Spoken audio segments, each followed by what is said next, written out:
Nggak mau. Hari ini kita akan membahas kudeta. Sudah sering dengar, sudah sering membahasnya. Nah, kita akan membahas secara konsepsi kudeta itu apa, bagaimana, dan kenapa itu menjadi pembahasan dalam politik internasional. Silakan, Rona. Kakak Rona. Nah, ini asal katanya, saya pikir jelas ya, pukulan terhadap negara atau secara ungkapan pukulan ditujukan kepada negara. Pukulan di sini maksudnya kepada strike ya, serangan kepada apa ya, alat, kepada bagian, kepada segmen, kepada organ dalam negara. Yang diserang itu merupakan bagian vital dalam negara. Bagian vital itu apa saja? Biasanya yang diserang adalah pemerintahan yang berkuasa atau pemerintahan yang legitimate.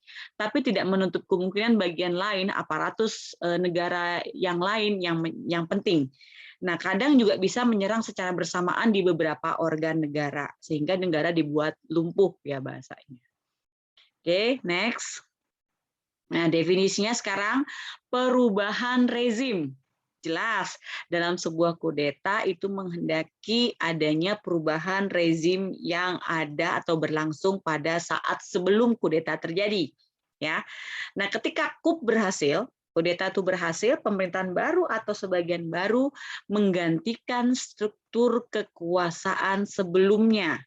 Jadi pahami, kudeta itu adalah sebuah kondisi di mana sebagian aparatur ya alat dalam negara itu tidak berkesesuaian dengan yang melakukan kudeta, sehingga ketika kudeta dilakukan dan berhasil, maka bagian itu yang berubah.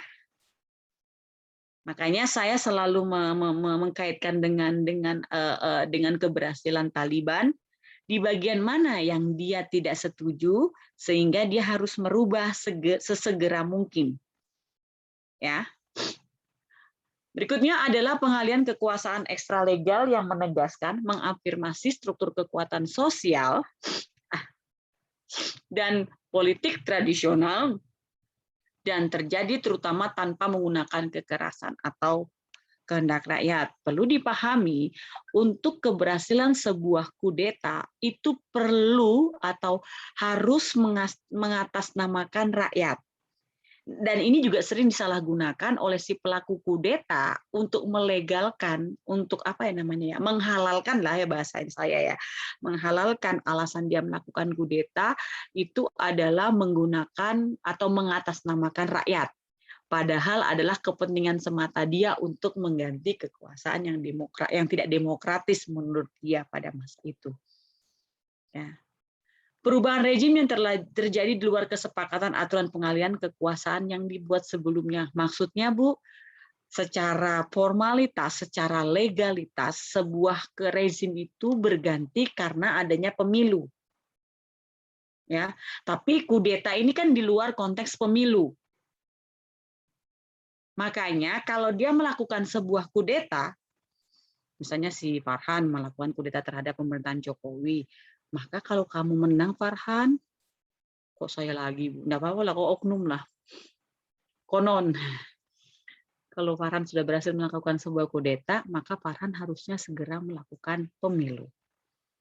Kenapa begitu, Bu? Karena ini untuk mengetahui apakah benar adanya rakyat setuju terhadap tindakan Farhan menggulingkan rezim Jokowi. Satu. Kedua, formasi atau format kekuasaan negara tersebut, rezim tersebut, yang berlangsung setelah Jokowi guling, misalnya terguling gitu ya, itu apa yang diinginkan oleh rakyat. Jadi jangan mentang-mentang saya mengkudeta, saya langsung berkuasa setelahnya gitu loh. Makanya ini yang terjadi di Afrika Tengah, dia guling-mengguling akhirnya. Si A mengkudeta pemerintahan yang X lakukan. Begitu X terguling, A jadi presiden. Berikutnya muncul lagi B menggulingkan A. B berkuasa, anaknya si A menggulingkan B. Begitu-begitu terus itu. Jadi instabilitas politik terjadi. Oke? Jelas? Sekarang, ini apa lanjut, Rona? Lanjut. Nah, sekarang kemunculan kudeta. Silakan kalau ada yang mau tanya. Oh iya Bu, saya mau bertanya Bu. Saya Sudah mau mau bertanya kudeta Bu. kayaknya. Kudeta ini Bu bisa dikatakan enggak gimana ya? Apakah reformasi kita tahun 98 itu Bu bisa disebut sebagai kudeta karena ada beberapa pihak yang mengatakan wah itu cuma apa namanya penyuaran aspirasi rakyat aja dan memang harusnya Soeharto itu sudah berakhir waktunya dan tergantilah kekuasaan di situ.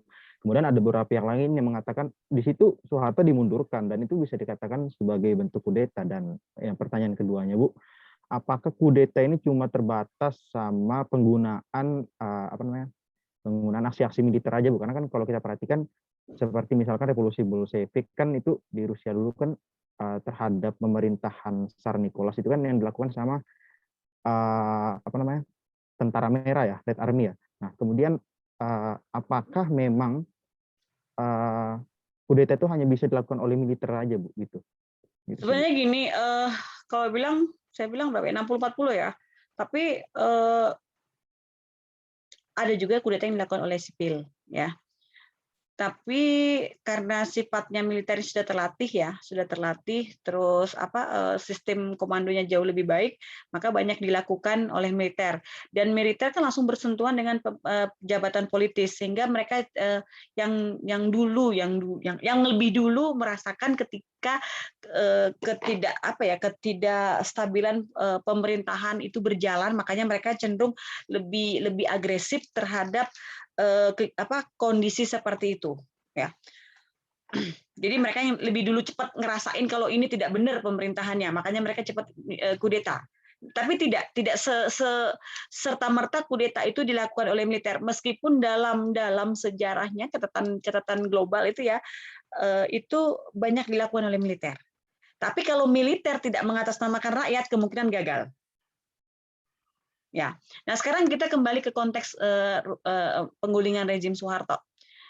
Saya pikir belum ada yang mengatakan itu kudeta ya, karena gini, pertama Indonesia menggunakan label reformasi, karena merubah sebagian bentuk atau susunan. Tapi sebenarnya kalau dalam konteks teorinya sudah kudeta, tapi tidak ada yang berani mengatakan itu kudeta, ya. Sebenarnya gini loh, kita tidak menginginkan perubahan dalam konteks negara, tapi kita hanya menginginkan Soeharto sebagai pemimpinnya turun, itu sebenarnya. Pahami itu? Kan kita tidak menginginkan perubahan rezim, tapi kita menginginkan pemimpin rezimnya yang berganti. Yang kita maknai begitu. Makanya ketika Soeharto diruntuhkan, itu pertama yang kita rubah itu adalah masa jabatan presiden. Karena kita memaknai ketika presidennya ganti, itu akan merubah rezim dengan sendirinya. Makanya saya bilang, memang benar sih kudeta, tapi keinginan mahasiswa pada masa itu kan hanya meminta Soeharto mundur, itu aja. Dan tidak dilakukannya secara ini, Farhan. Kalau kudeta kan langsung serangan ya, kita melakukannya secara damai. Mahasiswa menuntut orasi, kalaupun terjadi beberapa korban jiwa itu kan lebih karena tindakan brutal dari mahasiswa terhadap aparat. Sementara aparat itu hanya sekedar alat pengaman negara. Jadi saya melihat itu ya salah satu efek dari kegiatan proses demonstrasi kita terhadap rezim Soeharto. Tapi kalau saya bilang ya memang tidak termasuk kudeta karena ya tadi yang diinginkan dalam proses long march-nya mahasiswa itu 2 minggu loh, kita nggak kuliah pada masa itu. Jadi hanya menginginkan runtuhnya Soeharto, terus selebihnya kan tidak. Nanti itu urusan DPR gitu loh. Langsung senyum-senyum Farhan. 2 minggu kumpul sama kampus lain, pacaran pasti kalau kamu Farhan. Kalau Jokowi di kudeta 2 minggu juga Bu liburnya. Kudeta tuh sebaiknya jangan Jokowi yang dikudeta deh. Bupatimu aja dulu kudetain. Ya, bupatimu dulu aja gini, yang betul-betul kelihatan tidak ininya. Bagaimana? Stuart mau ngomong kah? Enggak, belum Bu. Belum saatnya Bu. Nah kan itu loh, dia pakai PKI sudahnya Farhan kemarin ku kritik ISIS, dia sekarang pakai PKI lagi. Aduh, lambang swastika sekalian kamu Herdi. Ya, Backgroundmu swastika. Mau bubuhannya ini kada wani pang cuma di backgroundnya aja. Coba nanti luring bawa benderanya Nazi, bawa benderanya ISIS tempel di belakangnya gitu, di belakang kelas gitu, beranilah. Ada orang ormas Bu di kelas kami, Bu. Itu sudah. Mental online tuh bilang Arjuna.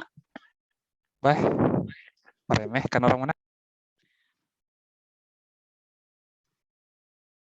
Oke, saya lanjut ya sekarang ya. Jadi kemunculan kudeta itu karena birokrasi yang modern sehingga visibilitas kudeta berkembang pembedaan yang jelas antara mesin negara permanen dengan kepemimpinan politis. Sebenarnya gini, kudeta itu karena jealous ya, karena ada kecemburuan, ada ketimpangan, ada diskriminasi, ketidakadilan dari alat negara dengan jabatan politis. Sebenarnya itu, ya. Jadi sebenarnya gini, tugas tidak sesuai, tapi popularitasnya berbeda gitu loh. Tugasnya lebih berat, tapi kenapa lebih famous jabatan politik gitu loh ya. Nah ini yang banyak terjadi. Artinya alat-alat negara ini nggak balance tugasnya, sementara pemimpin politis jauh lebih enak gitu loh di posisinya. Yang banyak terjadi di negara-negara kan begitu. Dan kecenderungan di banyak negara itu karena apa? Budget militer kecil. Kalau gaji militer itu tidak besar, maka kemungkinan mereka untuk melakukan protes itu kencang. Tugasnya berat, gaji kecil, terus sering disalahkan. Enak tiri banget gitu ya. Seperti kebanyakan organisasi besar, birokrasi memiliki hierarki struktur dengan rantai komando yang jelas. Gitu ya. Kudeta terjadi dari infiltrasi ke dalam suatu segmen aparatus negara yang kecil, tetapi menentukan yang kemudian digunakan untuk mengambil alih pemerintah dari kendali unsur-unsur lainnya. Artinya mereka melihat kalau kita bicara negara itu kayak manusia ya, itu kan ada organ pernapasan, ada organ pencernaan. Nah, pernapasan itu kan ada terkait misalnya jantung, paru-paru. Nah, ketika kudeta itu mau dilakukan atau kita mau mengkudeta, kita lihat kita bagian penting tidak dari negara ketika kita melakukan kudeta. Terus yang kita serang itu bagian penting juga tidak gitu loh. Nah, biasanya kan makanya di banyak negara itu menciptakan versi yang berbeda tentang bagaimana mempertahankan negara dari serangan kudeta. Coba kamu pikir, polisi punya intelijen, tentara punya intelijen, negara punya intelijen. Ini untuk apa sebenarnya? Apakah untuk mencurigai, saling mencurigai masing-masing organ? Nah, ini sebenarnya salah satu bentuk, salah satu bagaimana melindungi ya organ ini dari serangan kudeta. Pengalaman Soeharto, ingat kenapa Soeharto begitu bisa merasuk rejimnya? Karena militer dijadikan sebagai warna kehidupan politis dia. Dia background-nya militer, menterinya militer, DPR-nya militer, jabatan publik tertinggi itu militer, ya kan?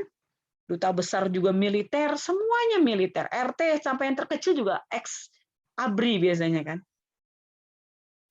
So bisa dibayangkan. Kalau kamu mau melakukan kudeta, kamu enggak takut kualat kah gitu kan?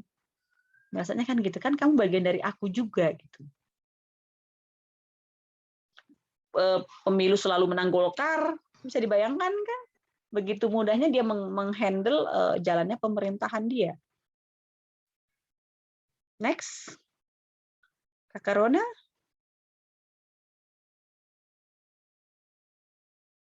Nah ini nama lain dari kudeta ya, ada revolusi.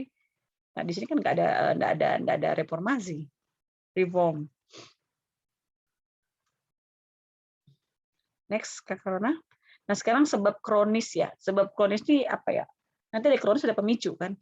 Kronis ini hal-hal yang terlegitimasi sudah begitu mengakar di masyarakat kita sehingga kudeta itu bisa muncul. Mas Iman ada bertanya? Baru masuk Bu, tadi salah link, pantas kok nggak mulai-mulai. Ya Allah Rabbi, ini salah makan juga ini.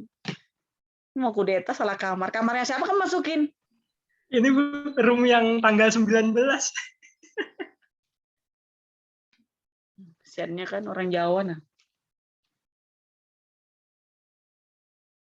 Dibawa ke Samboja nyasar ini Farhan. Di Bukit Soeharto nyasar mungkin Bu.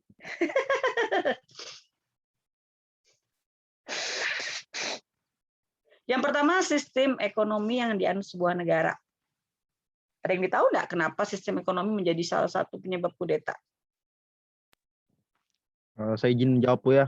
Kalau Oke, menurut saya, silakan. pendapat saya Bu ya, kenapa sistem ekonomi yang dianut oleh sebuah negara itu sangat apa ya, bisa dikatakan kronis ya, penyebab kudeta itu, kalau ekonomi suatu negara itu bobrok atau hancur karena pemimpinnya itu atau rezim yang berkuasa, dan terjadi gelombang bisa dikatakan apa ya, kelaparan atau gelombang apa, kemiskinan di masyarakat yang tinggi itu kan bakal terjadi pergolakan kan Bu. Nggak mungkin dong kalau misalkan suatu masyarakat itu miskin atau masyarakat itu kelaparan bakal diam aja kan. Jadi menurut saya kalau misalkan rezim yang berkuasa itu apa namanya, menjadikan ekonomi negaranya itu hancur atau berantakan, tentu saja dari rakyat atau militer lah bisa dikatakan. Pasti militer kan selalu slogannya yang dibawakan bersama rakyat tuh. Nah, mungkin jadi saya berpendapat kalau misalkan ada penurunan ekonomi suatu negara, gejolak masyarakat atau rakyat itu juga bakal tinggi gitu, Bu. Menjadikan penyebab kronis dari terjadinya kudeta. Oke, baik. Makasih jawabannya. Farhan, coba kita beranalogi. Ada hubungan nggak ketika ekonomi itu bobrok dengan politik? Pasti kan? Ada. Nah, dengan sendirinya, ekonomi itu indikator yang paling mudah untuk melihat stabilitas politiknya jalan atau tidak, baik atau tidak. Jadi ekonomi itu merupakan apa ya? Garda terdepan dari kebijakan politik yang baik atau tidak gitu loh. Kita bisa lihat negara itu maju atau tidak dari politiknya. Makanya saya bilang kalau kalian bicara Korea Utara, Korea Utara punya nuklir ini. Saya lihat ekonominya makmur tidak. Ketika ekonominya tidak makmur, kita tidak akan bisa bilang negara itu maju. Maka saya bilang kenapa ekonomi saya tempatkan pertama di sini, sistem ekonomi yang di suatu negara itu menjadi apa ya? Menjadi rangka, menjadi fondasi bagi apa ya? Bagi semua aktivitas yang dijalankan oleh negara, agenda negara itu sangat tergantung dengan sistem ekonominya. Kalau sistem ekonominya baik-baik saja, maka dengan sendirinya politiknya akan ya saya bilang simbiosis kan, politik ekonomi itu kan begini gitu loh. Artinya mau politiknya baik, ekonominya akan baik, ekonominya baik, politiknya akan baik gitu ya. Ya. Nah, ini kan sebenarnya sebab kronis ini kan berhubungan ke bawah ya, artinya sistem ekonomi yang di suatu negara itu akan berhubungan. Biasanya kan kenapa dia kudeta, sistem ekonominya buruk, satu. Kedua, sentralisasi kekayaan. Ya, ketika dalam satu negara ada kondisi, ada lapisan atau bagian, ada kelompok yang begitu kaya dengan yang begitu miskin, lagi-lagi sistemnya buruk berarti. Nah, ini terjadi diskriminasi, ketimpangan. Nah, itu siapa biasanya? Militer yang miskin biasanya. Kalau militer kaya, negara kaya, rakyat miskin, masih belum kudeta.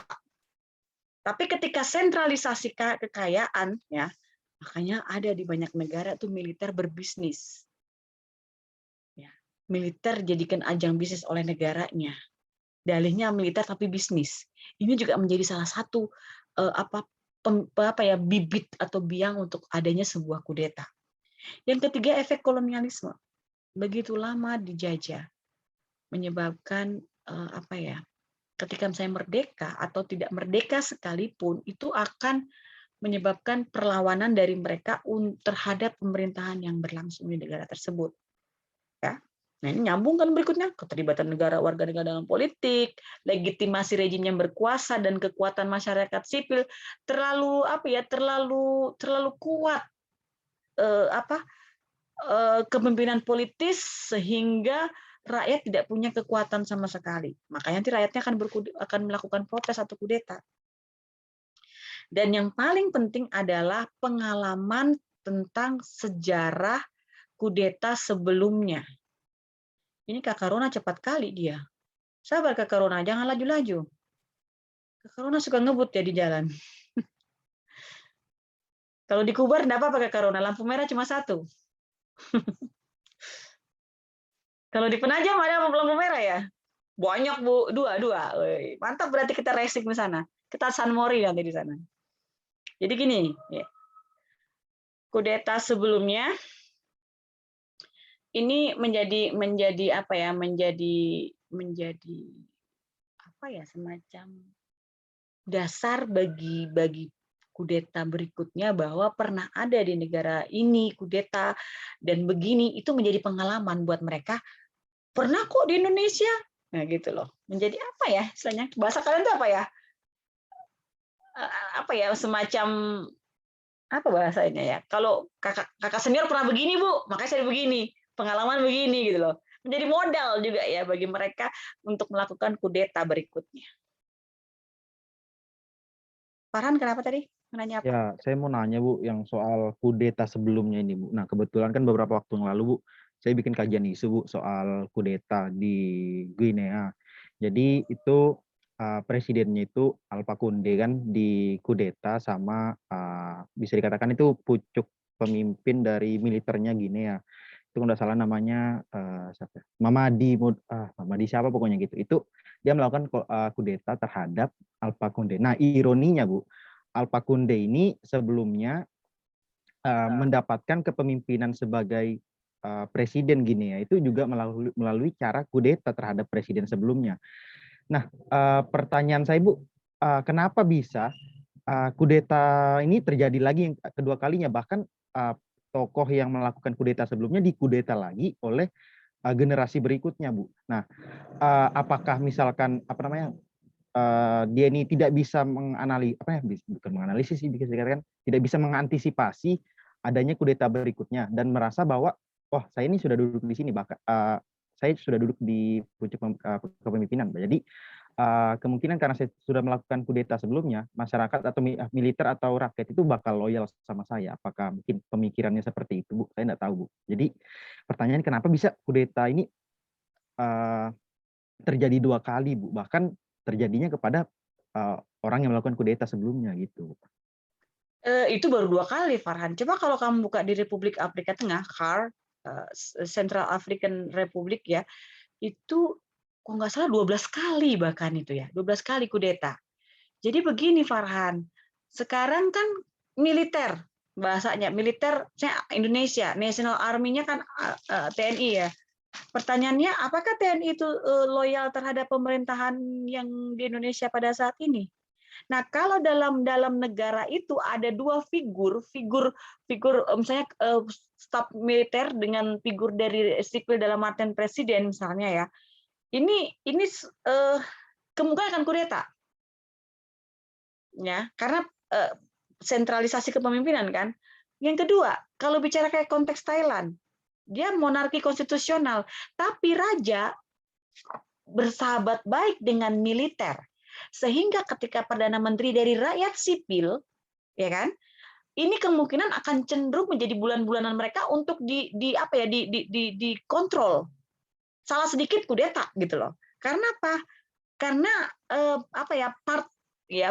piecesnya ya part of state-nya, jadi bagian-bagian dalam negara itu lebih cenderung mayoritas didominasi oleh kekuatan militer.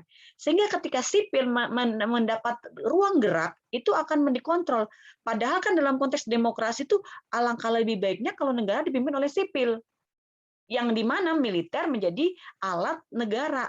Tapi kalau sudah demokrasi dipimpin oleh militer over sipil, ini hati-hati.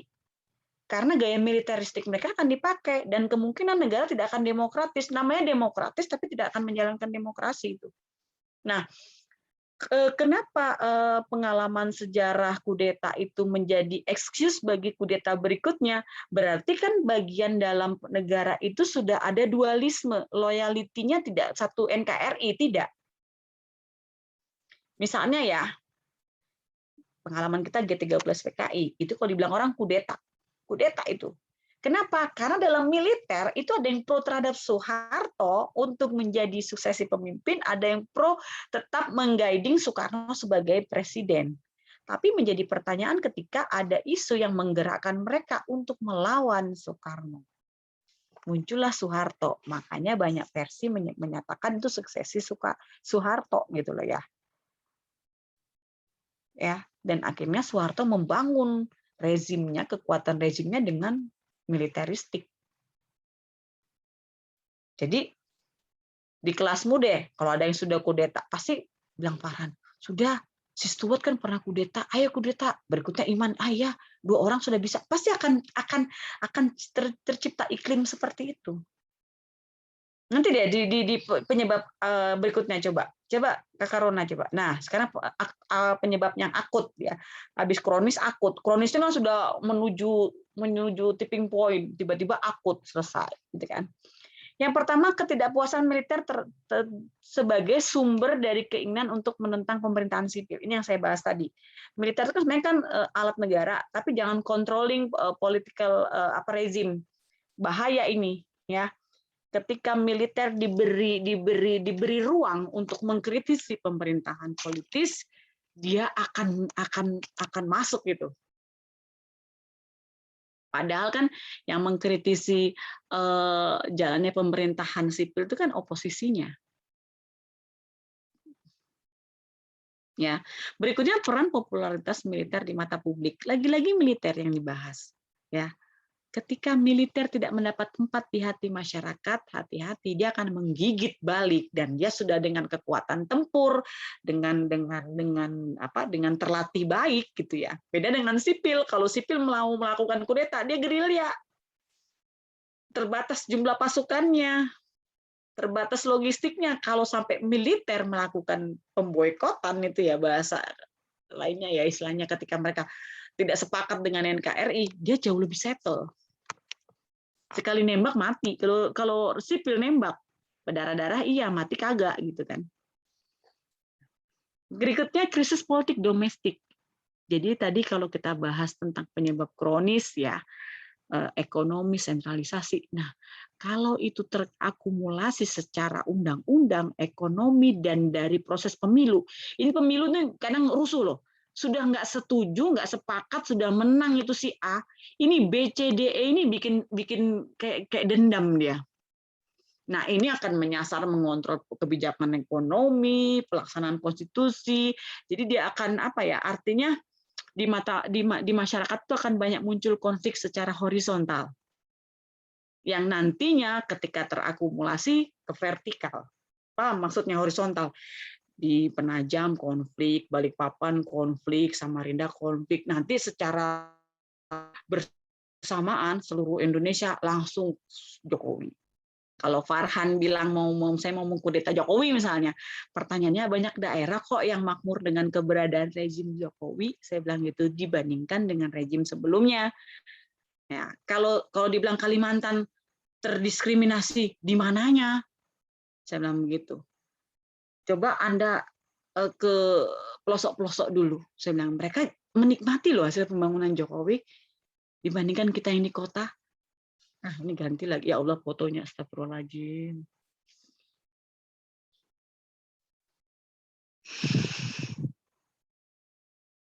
Mual saya pagi-pagi. Fotonya tenang, ya Allah. Sudah tua kali. Putih-putih sedikit rambutmu di sini. Tenang, kasih putih-putih sedikit. Kumisnya mana kumisnya? Ya Allah, Stuart kan udah bikin juga Stuart. Waduh, jangan Bu. Ya kasihan ya, itu bukti sebenarnya Farhannya minta diperhatikan. Nggak punya pacar kasihan. Jadi begitu. Tapi katanya dia udah disomasi tuh sama pihak PDIP. Sama aja kayak kau tuh. Fotonya lagi dikecil-kecilin, cabi-cabiin lagi. Muyak deh kalian nih, aneh-aneh semua kelakuannya. Nanti di kelas ya, dapat tendangan tanpa bayangan dari Bu Frenti nanti. Kalau ya Allah, 2024 kan jadi presiden kan jadi apa nanti 2024 nanti? Untung Herdi enggak begitu ya, jangan Herdi ya, jangan ikuti mereka ya. Ini berkebutuhan khusus Herdi. Iman juga enggak usah ikut ya Man ya, rasa melu-melu ya Man ya. Nah, jadi diri sendiri aja Man. Jauh lebih baik Man. Biarkan dia berkembang dengan caranya itu untuk menarik perhatian lawan gitu ya. Nah, ya Allah muncul lagi ya Allah. Nggak ada kayak yang pasang mukanya Megawati di situ. Oke, ada yang mau tanyakan nggak ini? Ada Jana. Ya silakan, Iman. Ini Bu, beberapa hari lalu saya tuh sempat baca tulisannya Jen Galopin soal kayak apa? Ya kayak apa nggak tahu. Bentar, bingung ini kata ini. kudeta itu nggak akan bisa ngegulingin diktator tanpa dukungan militer gitu Bu, intinya pernyataannya dari dia. Dan kalau dilihat-lihat kan emang presentasi kudeta tanpa dukungan militer itu emang rata-rata cuma berakhir ke pembantaian gitu ya Bu.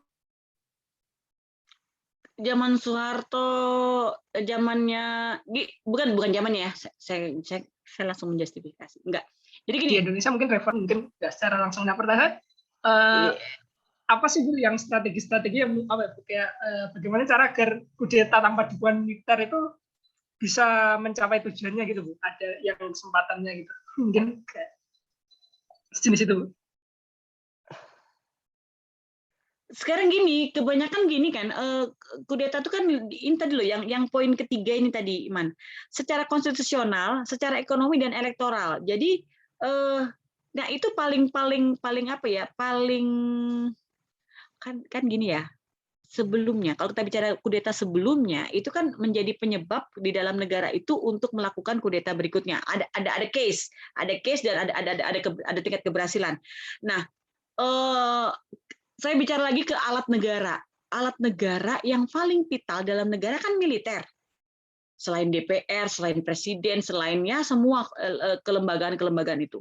Nah, ketika militer ini sudah ada sebagian yang pro terhadap rencana atau keinginan untuk mengganti rezim yang ada pada saat itu, ini yang menjadi penyebab militer itu terlibat.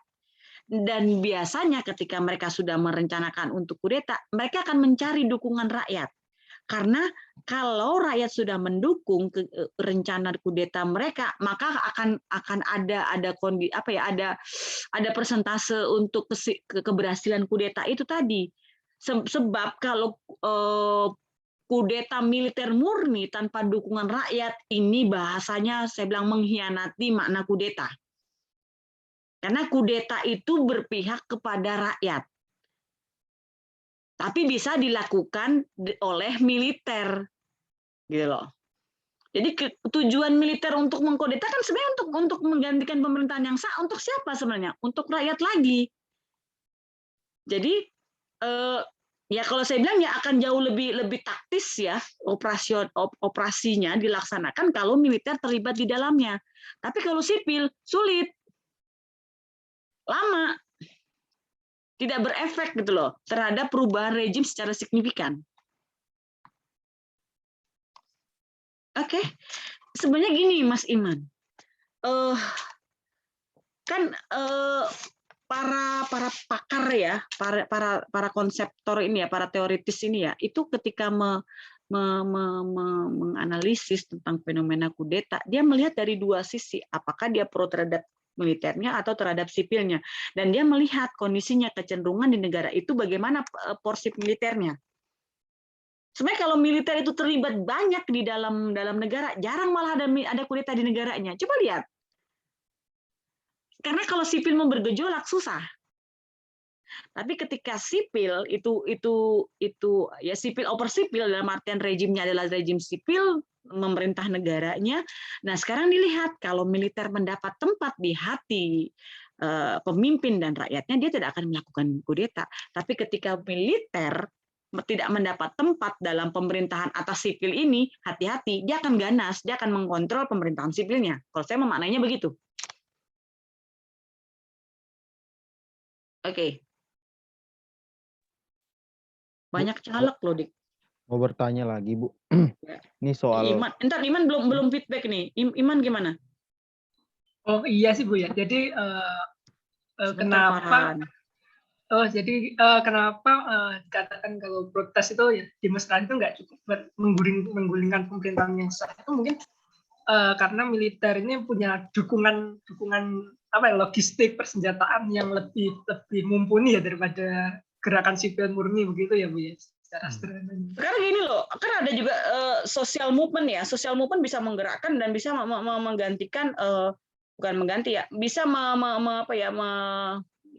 sejarah kudeta sipil tanpa militer ya ada sih, ada dalam sejarahnya ya, menggantikan dia kayak di Taksin ya kan, di mana lagi di Marcos tuh militer masuk nggak ya? Nah itu gini, kalau istilahnya gini loh, kalau saya bilang ya yang terjadi ketika sipil melakukan kudeta itu ya karena rezimnya begitu apa ya, saya bilang begitu legitimate untuk apa, tidak demokratis gitu loh ya, sehingga ini militer misalnya bagian dari pemerintahannya gitu loh. Tapi kalau sekarang gini ya, yang ada kan yang normalnya kan pemerintahan berlangsung, sipil, rakyat, ada militer sebagai case-nya sebagai alat negara, alat pemerintahan, pengaman, pasukan keamanan.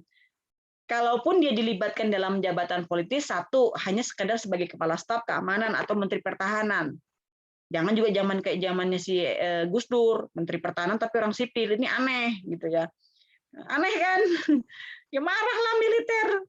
Sudah gitu terjadi ketimpangan dalam konteks fee-nya si militer dengan fee-nya polisi beda.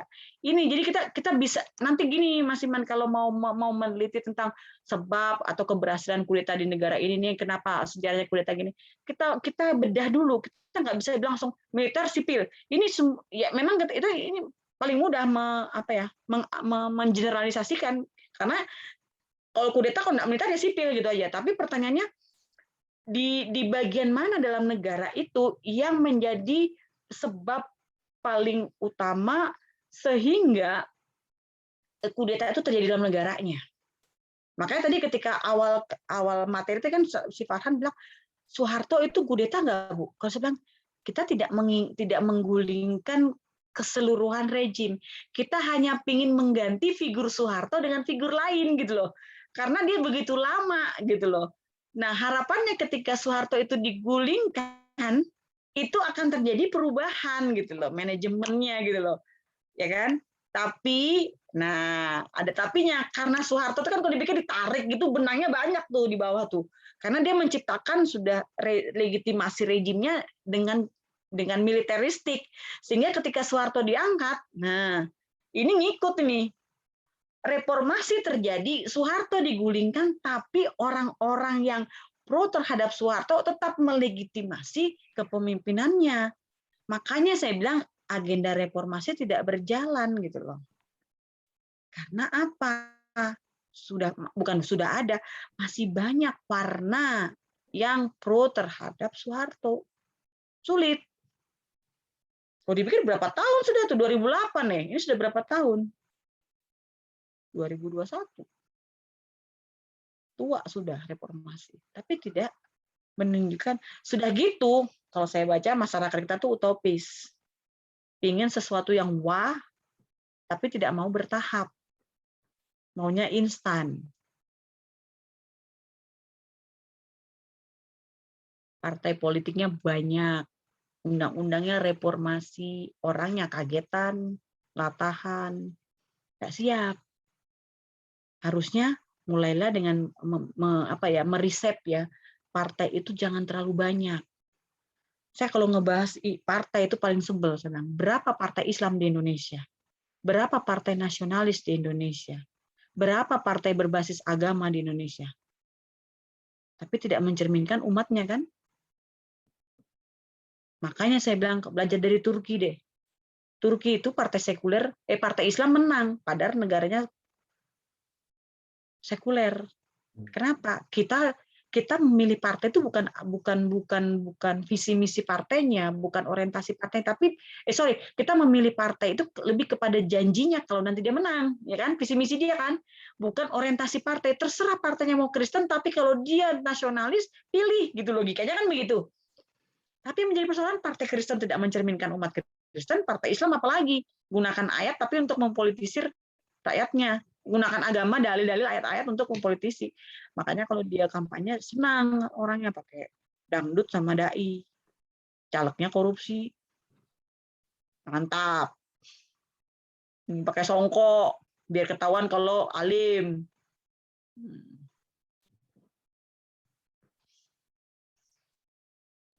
Beli gelar juga, Bu. Nanti kalau korupsi minta maaf, dikembalikan duitnya, nyalek lagi, kepilih lagi, Man. Itu di Penaja, Man.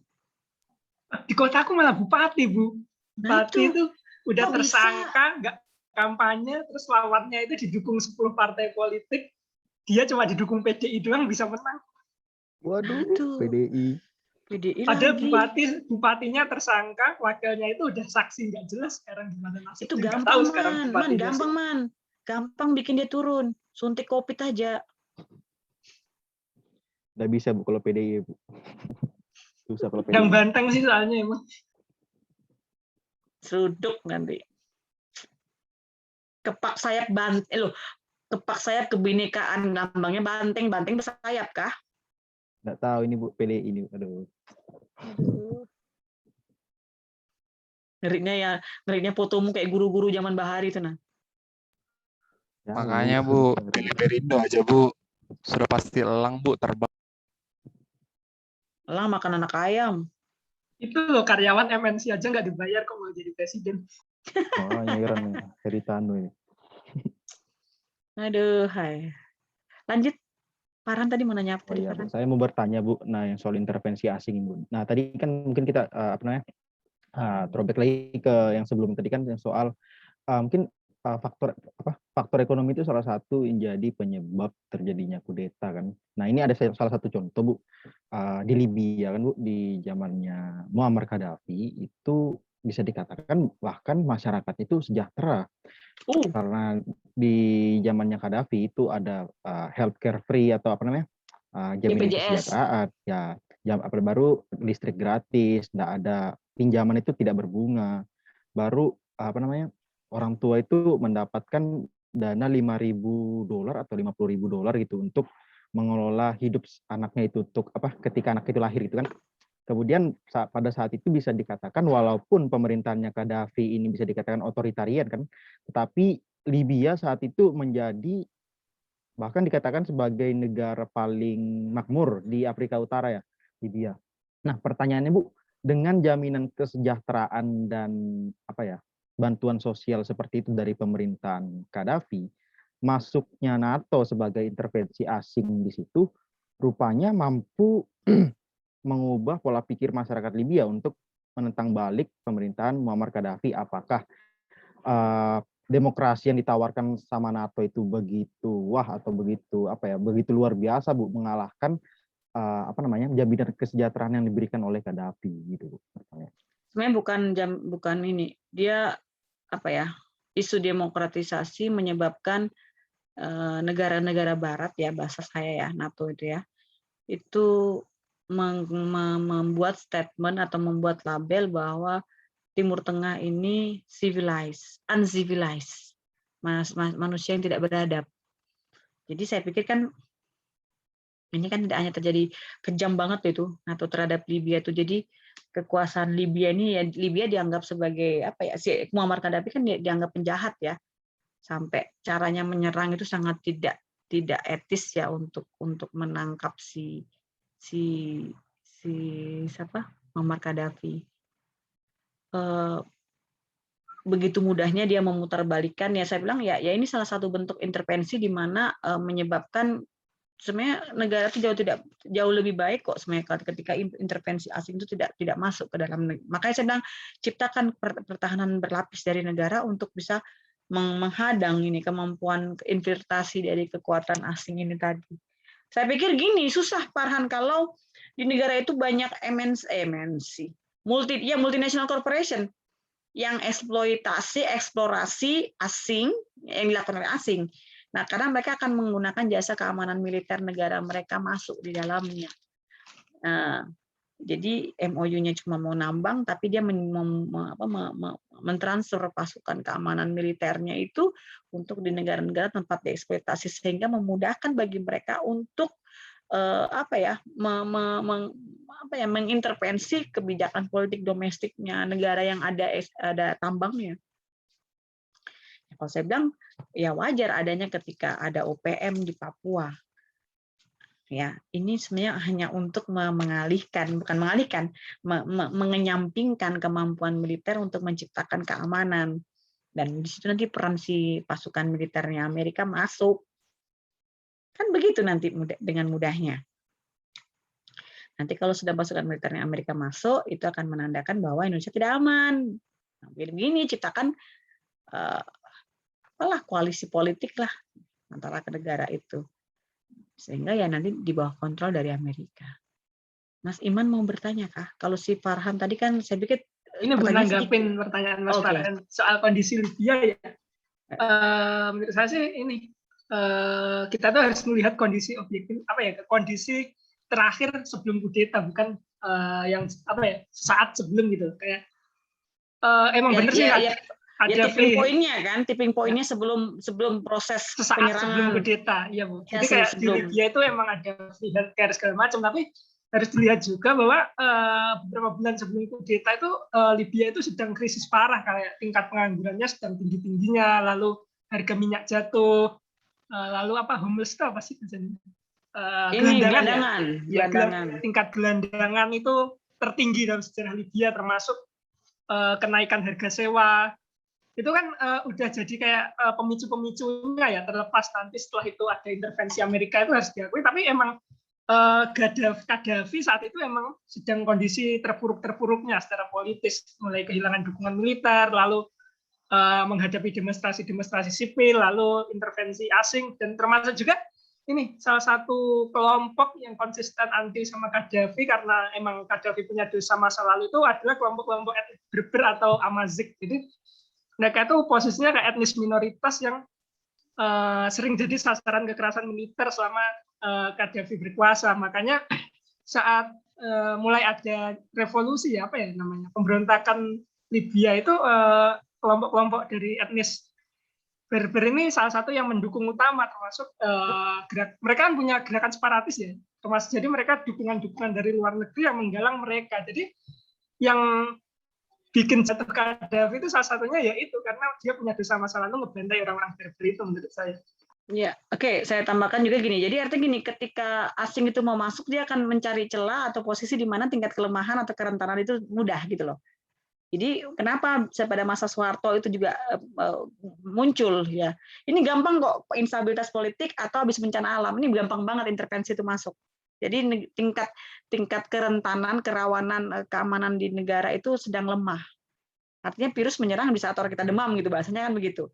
Nah, artinya militer sudah melakukan pengamatan jauh lebih ini. Dan perlu diingat juga di sini istananya si Gaddafi ini kan diciptakan sangat berlapis ya. Jadi militer tuh begitu terkonsentrasi di dalam tingkat pengamanan si Gaddafi itu tadi. Sementara di menjelang ini ya, menjelang keruntuhannya ya. Sementara untuk militer yang menjaga keamanan negara tuh tidak seimbang. Jadi saya bilang kemungkinan untuk terjadi kudetanya begitu mudah. Dan nyerangnya membabi buta. Itu saya ingat banget tuh skripsi mahasiswa saya. Tiba-tiba setelah azan subuh terjadi serangan NATO bertubi-tubi di istana Presiden Muammar Gaddafi. Saya bilang, kamu ada di situ. Kenapa, Bu? Ya kan masa di skripsi nulisnya setelah azan subuh NATO melancarkan serangan. Itu kan pengamatan panca indera. Ya enggak usah begitu. Tepat pada tanggal sekian, pukul sekian NATO menyerang. Enggak usah ada subuhnya itu. Nah, ya Allah, hai. Enggak usah kau bilang kalau jam segitu ibadah subuh lah, aku bilang begitu. Aduh, terlalu mendramatisir bahasa penyerangan. Oke, kita lanjut dulu ya ke materi ya. Kak Karona sudah marah, sudah ganti tuh. Sekarang faktor pemicu sekarang. Saya lihat di sini proses dekolonisasi, kedua krisis ekonomi, ketiga perang yang lama dan tidak dimenangkan, sehingga secara militer dan diplomatik kita mengalami fase penurunan ya. Artinya rating atau image kita buruk di negara lain. Yang terakhir, instabilitas kronis di bawah sistem multipartai. Jadi habis akut, tadi itu kronis, pemicu. Ini sudah mendekati proses ledakannya. Dekolonisasi. Kalau dekolonisasi ya saya pikir kayak kasus tadi yang kamu bahas, Farhan, di Guinea. Jadi negara pengen merdeka, tapi satu sisi benar nggak ketika negara menginginkan kemerdekaan, yang memimpin itu siapa? Ini juga jadi perebutan. Jadi selain adanya perebutan kekuasaan dalam konteks domestik, si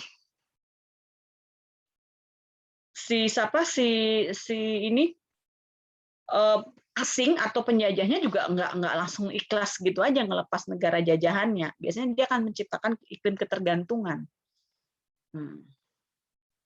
Oke, berikutnya krisis ekonomi yang berkepanjangan.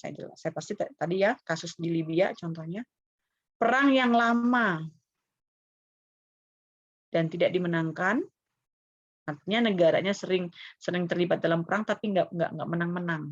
Militernya jadi putus asa. Nah, negara mungkin mengkambing hitamkan militer atau sebaliknya peran militer dikurangi, ini juga akan menjadi penyebab mereka berontak. Oke, next, Kak Rona. Sekarang tipe kudeta. Ini menurut Huntington, ada pengawal, terobosan, dan veto. Astagfirullahaladzim.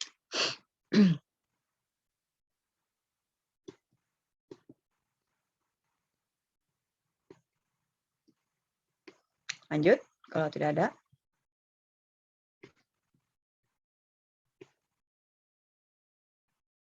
Nah, sekarang prakondisi untuk kudeta. Jadi kondisi yang harus disiapkan, yang harus diperhatikan, dan juga menjadi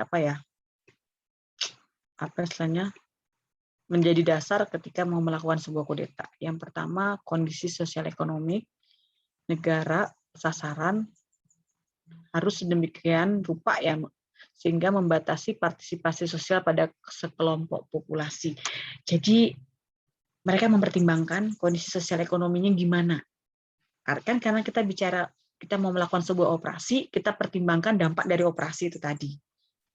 Kalau gagal gimana, istilahnya kan gitu. Kan malu, sudah bikin rencana matang-matang, sudah mau menyerang, tiba-tiba gagal. Serangan sudah terjadi, tapi gagal. Ini malunya minta ampun ini. Ya, kalau berhasil, nggak apa-apa. Sudah terencana, sudah melibatkan sebagian, kan itu berdampak cukup signifikan tuh, misalnya pemimpin militer ikut tapi gagal. Biasanya nanti pemerintahan politiknya akan merombak habis itu kepemimpinan militernya karena sudah dianggap berkhianat kan. Yang kedua, negara sasaran harus memiliki kemandirian yang besar dari pengaruh ya kekuatan asing dan kehidupan politis internal harus relatif terbatas. Negara yang mau melakukan kudeta atau negara yang mau dikudeta, misalnya ya, entah ini dari rakyatnya, entah dari militernya, itu dia punya Pak, sebisa mungkin netralkan ya, sterilkan dari kekuatan asing. Karena kalau ada kekuatan asing, dilihat dulu kepentingan kekuatannya asing apa, gitu ya. Kalau dia tidak setuju dengan pemerintahan, dia akan mendukung yang mengkudeta. Tapi kalau dia setuju dengan pemerintahan, menyebabkan pemerintahan itu akan terus berlangsung. Dan ini lebih parah biasanya. Bisa dibayangkan ya, makanya kudeta itu jarang terjadi kalau ada Amerika di dalam negara itu. Ada negara-negara besar di dalam itu, jarang terjadi. Kalau mau kudeta, dia mikir. Backup yang yang dijamin, yang ada diberikan oleh negara-negara besar adik kuasa ini susah dan kemungkinan akan gagal ya. Nah, negara sasaran harus memiliki suatu pusat politis. Jika terdapat beberapa pusat, maka ini harus jelas bentuknya dan strukturnya harus politis bukan etnis.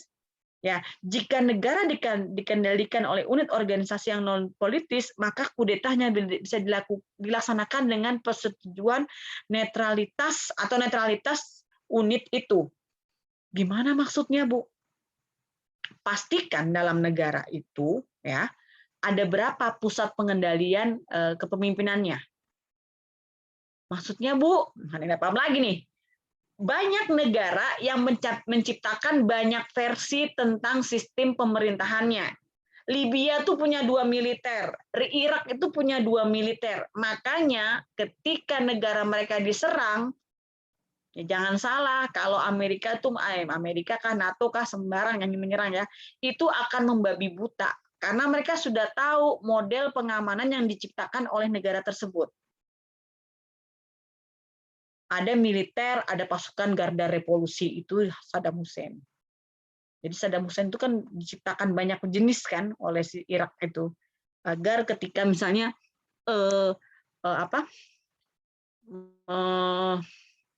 diserang itu tidak langsung kena ke Saddam Hussein-nya. Kan begitu. Ciptakan keamanan berlapis. Next. Ada yang mau tanya? Sekarang konsekuensi adanya kudeta. Ya, siap. Siapa yang mau nanya? Saya, Bu. Kudeta itu kan selalu mengatasnamakan rakyat tuh, Bu. Tapi melihat beberapa kudeta yang terjadi di Afrika, di Myanmar, di beberapa negara, malah setelah terjadi kudeta itu rakyat menderita. Jadi asumsinya yang buat rakyat itu apa gitu, Bu? Sebenarnya malah rakyatnya menderita, bukan malah rakyat tambah makmur gitu kudeta. Rata-rata dari sekian banyak kudeta itu malah gagal, bukan berhasil, Bu. Malah sedikit pokoknya kudeta itu berhasil. Ya, apa ya? Makanya saya bilang harusnya kan kudeta itu kan tidak semuanya kan di latar belakangnya oleh kondisi rakyatnya, Herdi. Yang ada itu kadang juga diinginkan oleh aparat atau oknum yang ingin merebut kekuasaan. Itu yang kita harus pahami. Jadi dia mengkhianati sebenarnya, mengkhianati rakyat. Karena dia tidak murni sebagai dasar untuk merubah atau menggantikan kekuasaan yang sedang terjadi. Makanya saya bilang kenapa di Afrika Tengah itu gagal mulu, instabilitas politik terjadi. Kenapa? Karena antara A, B, C, D yang menjadi pemimpin berikutnya itu mengkudeta hanya untuk memperebutkan kekuasaan, bukan untuk melakukan manajemen pemerintahan ya bahasanya ya yang baik, yang demokratis gitu loh.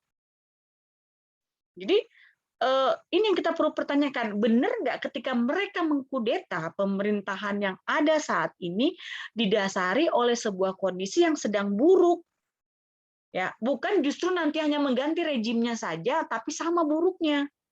Itu bukan sebuah keberhasilan kudeta. Kudeta yang baik itu adalah bagaimana mengganti rezim yang buruk, rezim yang tidak demokratis dengan jauh lebih demokratis. Makanya saya pertanyakan, Taliban itu benar nggak menggantikan rezim yang korup, dia bilang. Karena sejarah, ya kalau bahasanya iman dosa masa lalunya banyak juga Taliban, ya kan? Benar dia akan menggantikan rezim yang jauh lebih baik? Ini kan masih jadi pertanyaan karena dia belum melakukan proses elektoral kan, dia nggak melakukan pemilu tuh. Terus gimana dong statusnya Taliban, statusnya Afghanistan? Kan belum menjadi pertanyaan dan dia mungkin masih merencanakan. Karena apa? Ini akan berimbas pada dukungan negara lain, status diplomatik, hubungan konsuler dan sebagainya. Dan ini berpengaruh terhadap de facto de jure juga gitu loh. Maka saya bilang tidak selamanya kudeta itu bisa dikatakan berhasil kalau ya tadi tujuannya untuk memperebutkan kekuasaan saja, mengganti. Kalau sama aja sistemnya kan bukan sekarang tujuan kudeta apa? Untuk rakyat kan? Memenuhi hak rakyat. Cara si pemimpin ini adalah agar pemerintahannya, alasannya kan tidak demokratis, korup segala macam. Pertanyaannya, bagaimana cara atau model pemerintahannya dia? Kalau sama saja, mending tidak usah kudeta, hanya menambah sejarah kelam negara aja gitu loh. Ganti-ganti pacar, tapi sama aja kualitas pacarnya. Itu sama, gitu deh. Mending tidak pacaran kata Farhan. Berarti kudeta ini juga sebagai alat propaganda juga bisa ya, Bu? Bisa. Jadi sebenarnya gini loh, kalau saya bilang kan, kenapa vaksin? Ini sebenarnya bukan untuk berarti kita menangkal COVID, tidak. Karena orang vaksin juga bisa kena COVID. Kenapa saya bilang begitu? Ya, nakes di rumah sakit tuh banyak yang kena COVID gara-gara padahal sudah vaksin. Itu ingin menunjukkan kita fungsi enggak alat pengaman diri kita itu. Autoimun kita tuh bisa fungsi nggak? Nah sama, kudeta ini sebenarnya di satu sisi juga untuk menunjukkan sebenarnya alat negara ini fungsi nggak? Negara ini hidup nggak? Gitu loh. Kadang juga sebenarnya gini loh, jangan dimaknai cuma kudeta. Itu kan tadi kan ada intervensi asing ya. Itu juga sebenarnya bagian lain dari bagaimana cara negara itu untuk mengintervensi penetrasi ini tadi. Kepentingan dia terhadap rejim yang berkuasa pada saat itu. Ini kan juga apa ya? Propaganda yang kursion kan? Kudeta ini. Next. Makasih Herdi.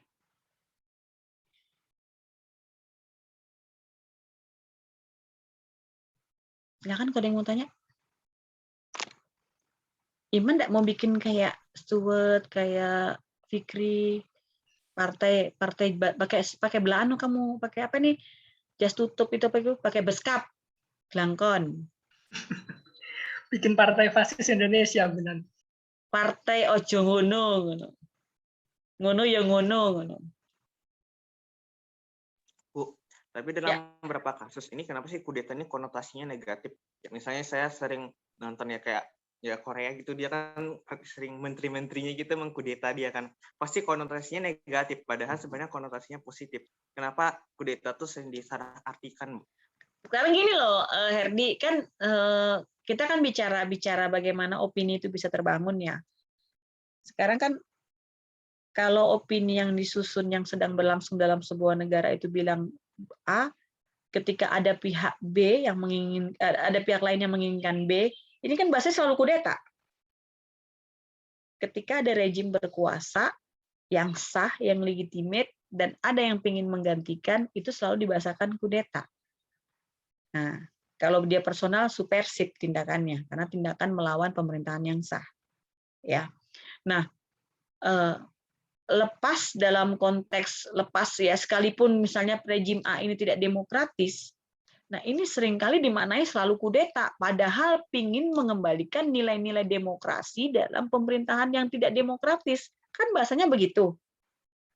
Terus prosesnya, kalau nunggu pemilu mungkin kelamaan, mau nggak mau kan pada saat itu berlangsung ya sudah dilaksanakan aja gitu loh. Sehingga itu dimaknai selalu melanggar, selalu bertentangan dengan rejim yang sedang berkuasa pada masa itu. Bahasa saya begini, ya lu enak jadi rejim, menikmatin gitu ya. Sementara rakyat yang menjadi korban, nah dalih ini juga kadang dimanfaatin oleh si pelaku kudeta, mengatasnamakan rakyat, padahal dia cuma udah geram aja dengan rejim yang sedang eksis pada masa ini, gitu loh. Jadi kita melihatnya konteksnya gini dulu, siapa? Sipil, militer, terus isunya apa, dasarnya apa, terus ketika dia melakukan kudeta itu dia menyerang siapa? Karena kan menyerang negara secara utuh kah? Atau bagian part of gitu ya? Part of, makanya saya bilang, makanya di awal PPT saya kasihnya puzzle tuh. Karena bagian satu negara kah yang dia serang atau part of? Ketika part of, saya bilang tidak harus kudeta sebenarnya, lakukan mungkin reshuffle kabinet misalnya, amandemen konstitusi. Karena bicara kudeta ini kan bicara dekonstruksi ya, merusak atau menyerang sebagian alat ini kan konsekuensinya ada pertumpahan darah bisa, instabilitas politik bisa. Jadi jangan langsung tiba-tiba harus melakukan kudeta. Kita bicara konsekuensinya, rakyat siap enggak ketika menanggung proses transisi kekuasaan ini tadi. Kayak Taliban loh, mikirnya apa? Pengungsinya sudah kemana-mana itu. Yang pinter-pinter udah lari kemana-mana gitu, sudah diselamatkan karena aset itu aset. Banyak negara sudah melakukan menerima mereka, memberikan suaka politik buat mereka sampai perlindungan. Nah, kenapa tidak bergerak cepat gitu loh? Artinya nanti jangan sampai isu Taliban, bukan isu tema Taliban merebut kekuasaan yang demokratis itu lepas, nggak bermakna bagi rakyatnya. Dan dia akan kehilangan figur kepemimpinan berikutnya gitu loh. Artinya dia tidak akan memilih dari Taliban gitu loh. Pikirkannya itu harusnya itu gitu loh. Karena apa? Isu humanitariannya ini, isu kemanusiaannya ini jauh lebih penting. Karena apa? Rakyat Afghanistan begitu takut kalau sampai Taliban itu memimpin dengan cara mereka yang lama itu. Makanya bisa nggak orang lama tapi formatnya baru nanti? Saya pikir impossible. Didikan asuhan dari eyang itu begitu mewarnai gerakan Taliban untuk menjadi garang seperti itu. Next, Kakak Rona. Enak ya makan ya. Nanti di kelas ada makanan juga disediakan nanti kalau kuliah luring. Ya udah Bu, aku langsung ke Samarinda aja Bu. Ya, silakan lah. Nanti mau ikan bakar, ayam bakar, sediakan nanti. Enggak, Farhan ini kalau kuliah sibuk anu aja ya, sibuk bikin piranti aja, bikin Farhan, Fikri ini sibuk bikin background aja. Nanti ya kalau di kelas ya bawa backgroundmu ya. Suwati bawa nanti ya backdropnya. Saya bawa pinnya Perindo. Bawa memang nanti. Oke, strategi kudeta sekarang. Pertama, fase transisi sesingkat mungkin. Jadi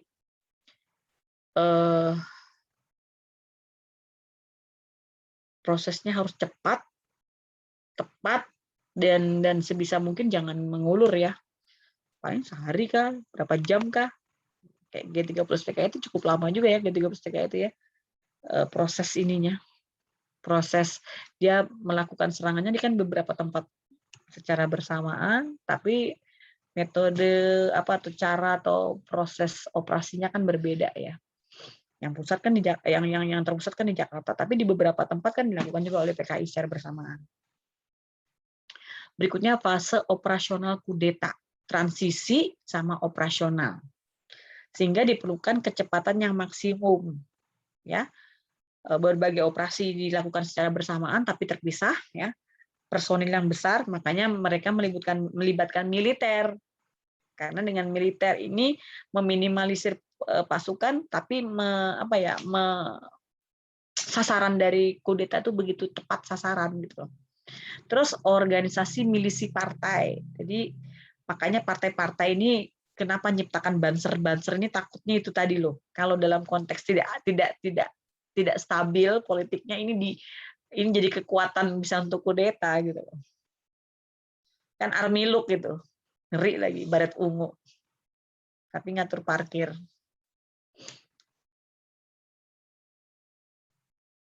Oke, lanjut.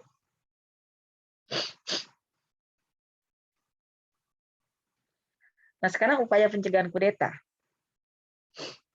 Yang pertama redundansi.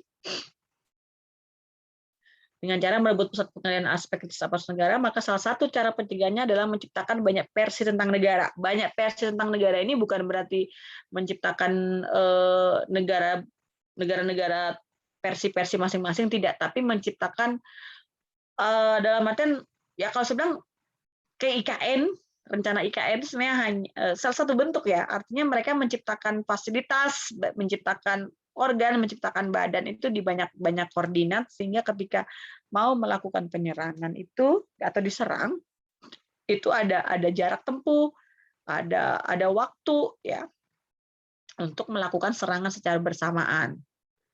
Jadi konsentrasinya tidak hanya ketika misalnya ngebom Jakarta maka runtuhlah Indonesia, tidak. Jadi menciptakan banyak bagian-bagian alat negara. Militer pun begitu, intelijen pun begitu. Jadi diciptakan banyak versi.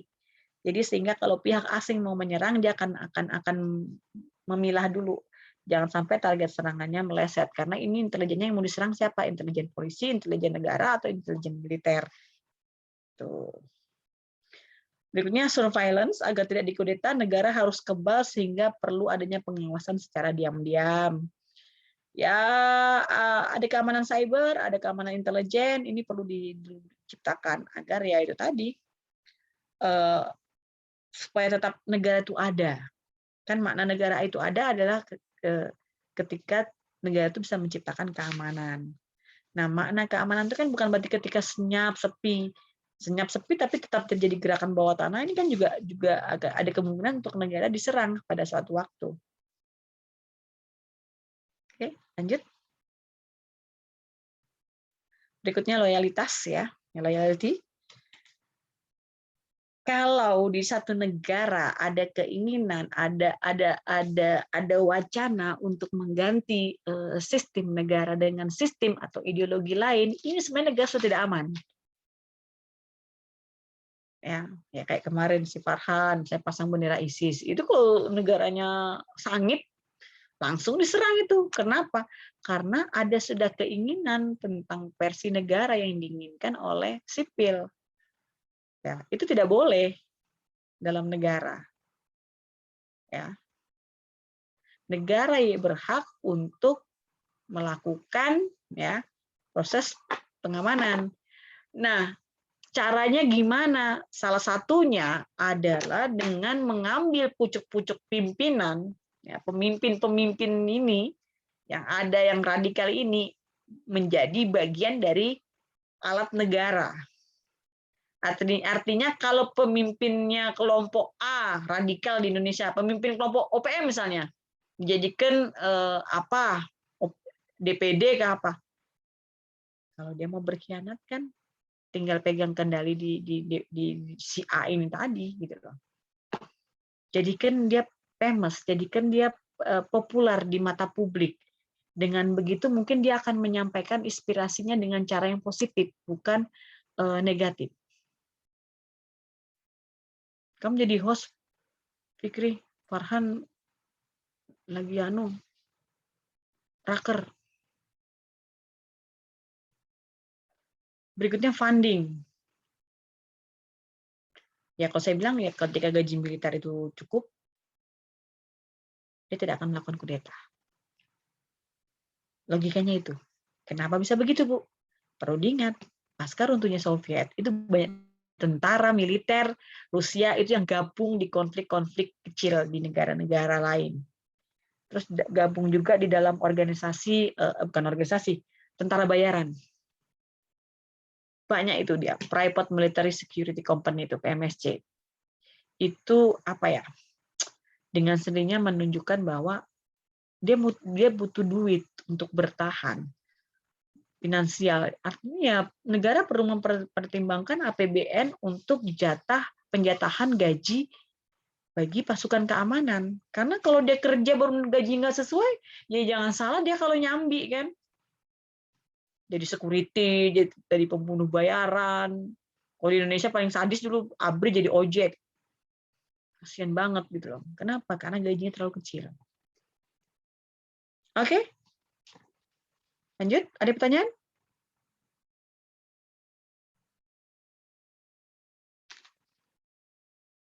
Silakan kalau ada yang mau tanya.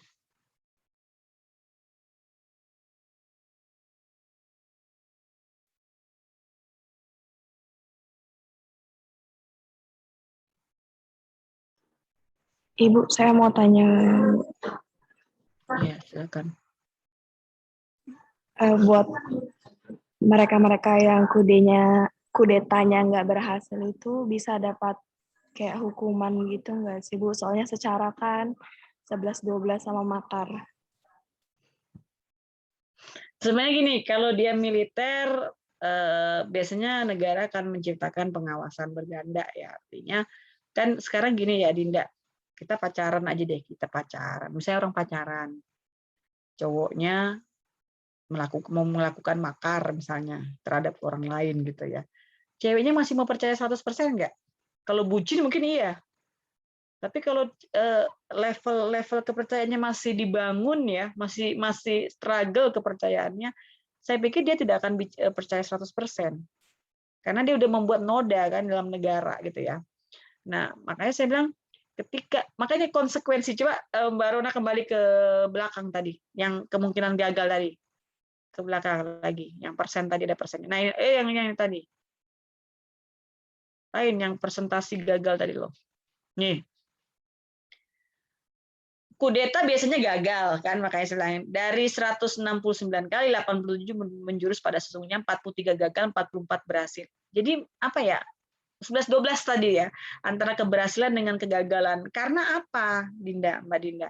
Karena gini, benar nggak murni kudeta itu untuk memperjuangkan aspirasi rakyat?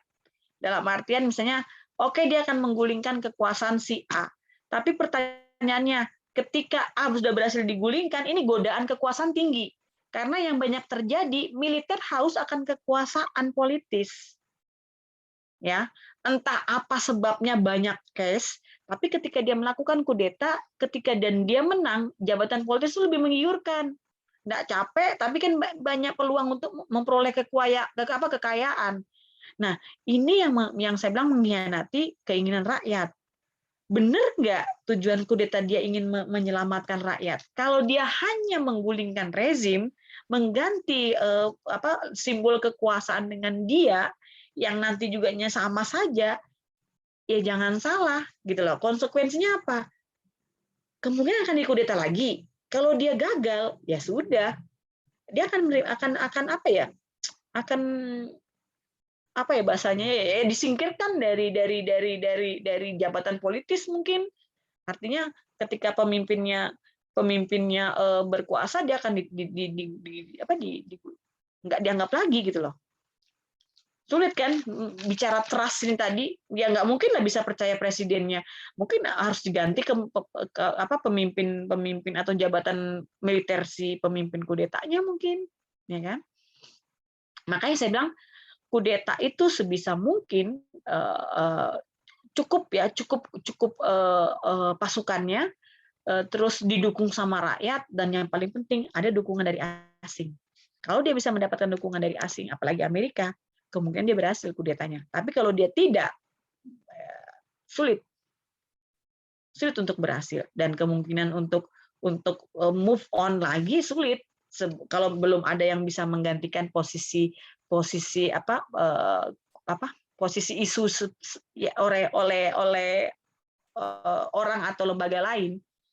Artinya gini loh, ini kan suksesi ya, cara dia untuk mengganti kepemimpinan dia dengan cara kudeta, kendaraannya kudeta.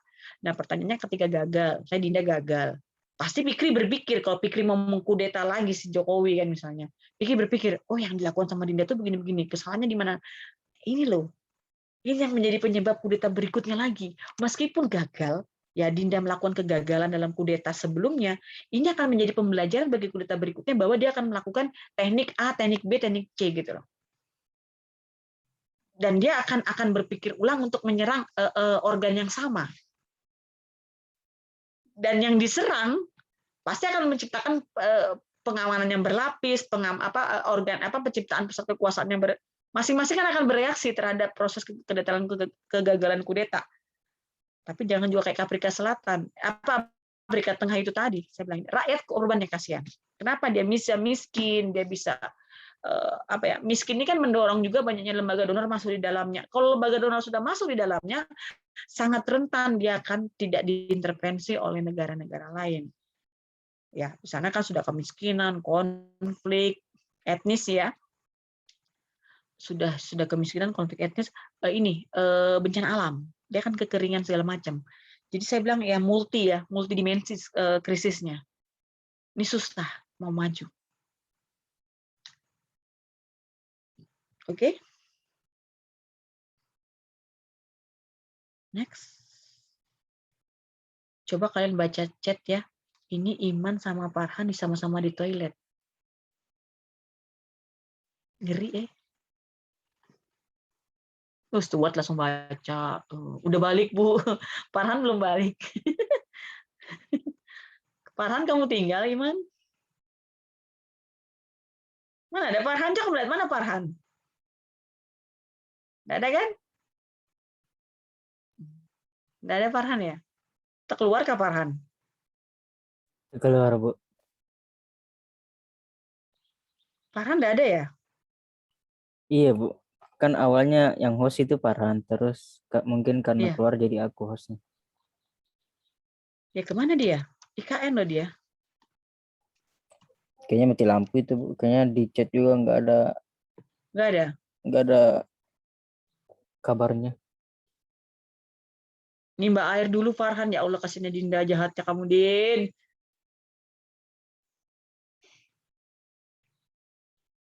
Banyak air laut di sana, ngapain nimba? Selang aja langsung. Oke, sekarang perdebatan tentang kudeta ya.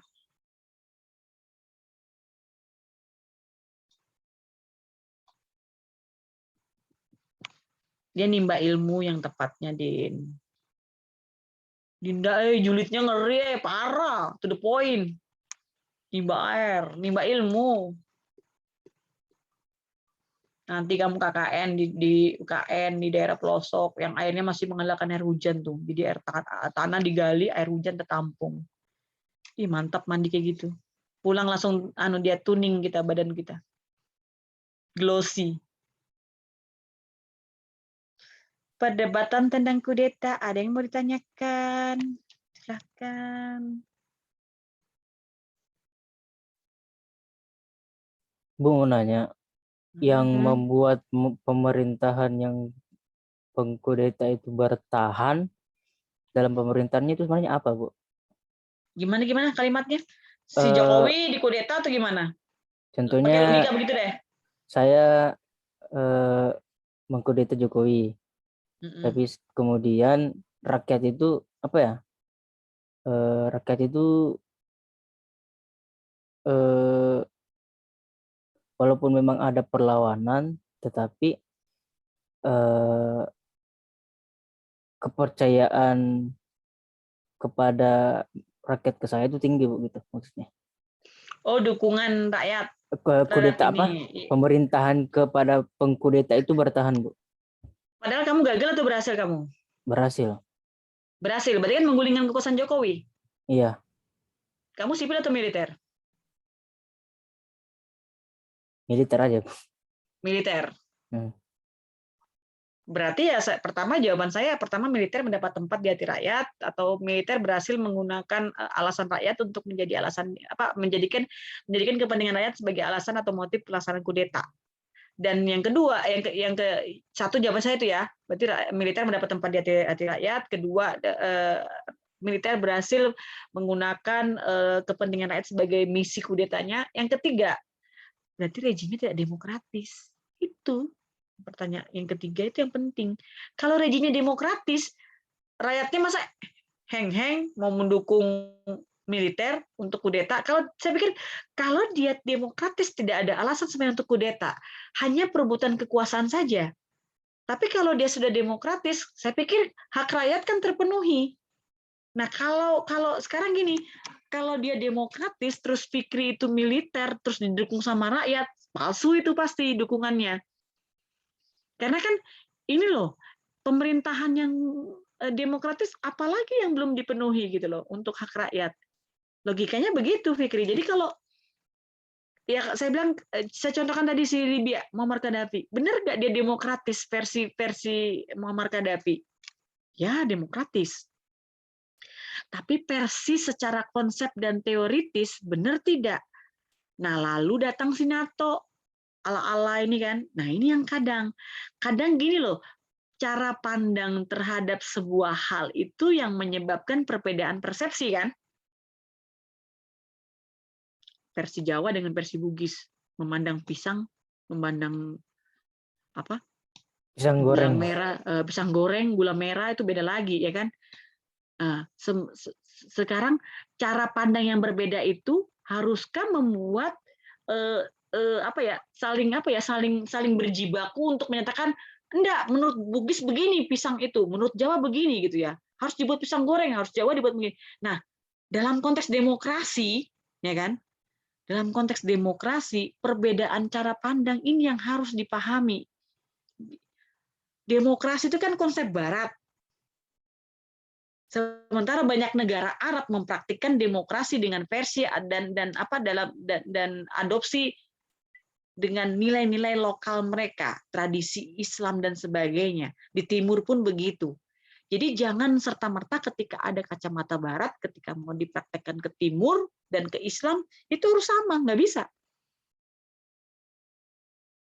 Ya, nggak bisa. Makanya saya bilang ini kan sebuah dalih yang sering kali digunakan Barat untuk menjadi legalitas bagi dia untuk masuk ke negara tersebut. Ya, banyak case Irak loh jauh lebih demokratis tanpa campur tangan dari Barat.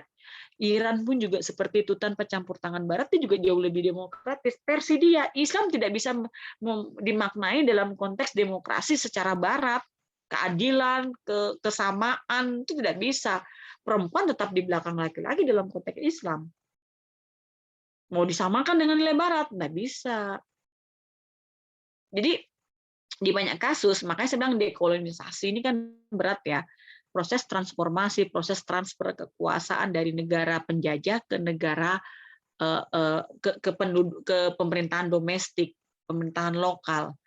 Nah, kalau si kolonial ini belum ikhlas 100%, dia akan kembali. Banyak case. Akhirnya banyak negara ada Anglophone, ada negara menggunakan 3 bahasa. Ya kan? Ada negara yang sistemnya mengadopsi Cina, yang satunya mengadopsi Belanda, misalnya begitu. Sistem hukumnya Belanda, sistem ekonominya Cina, misalnya begitu kan. Nah, ini terjadi.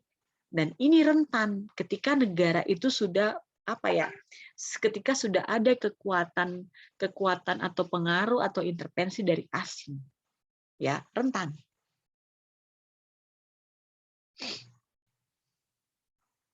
Paham, Fikri? Jadi kalau negara sudah demokratis, saya pikir tidak ada alasan.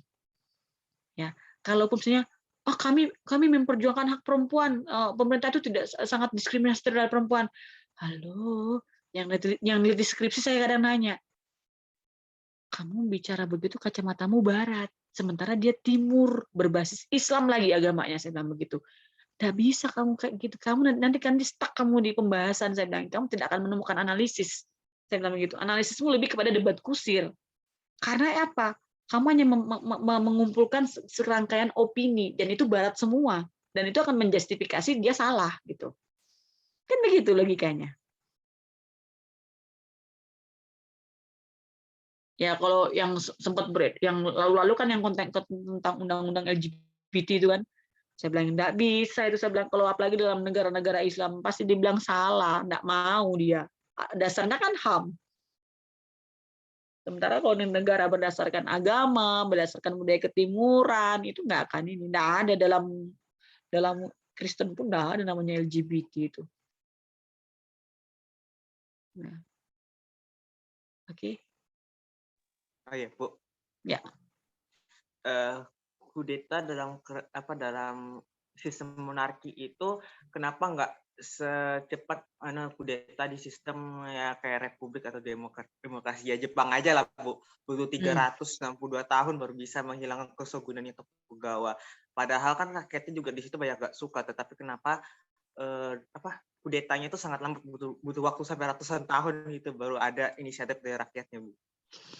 Ya sekarang gini loh, sistem apa ya kalau saya bilang kesultanan raja di sana itu kan bukan dikonstruksi dalam konteks pemikiran modern kan, artinya kan apa namanya sana tuh kaisar kan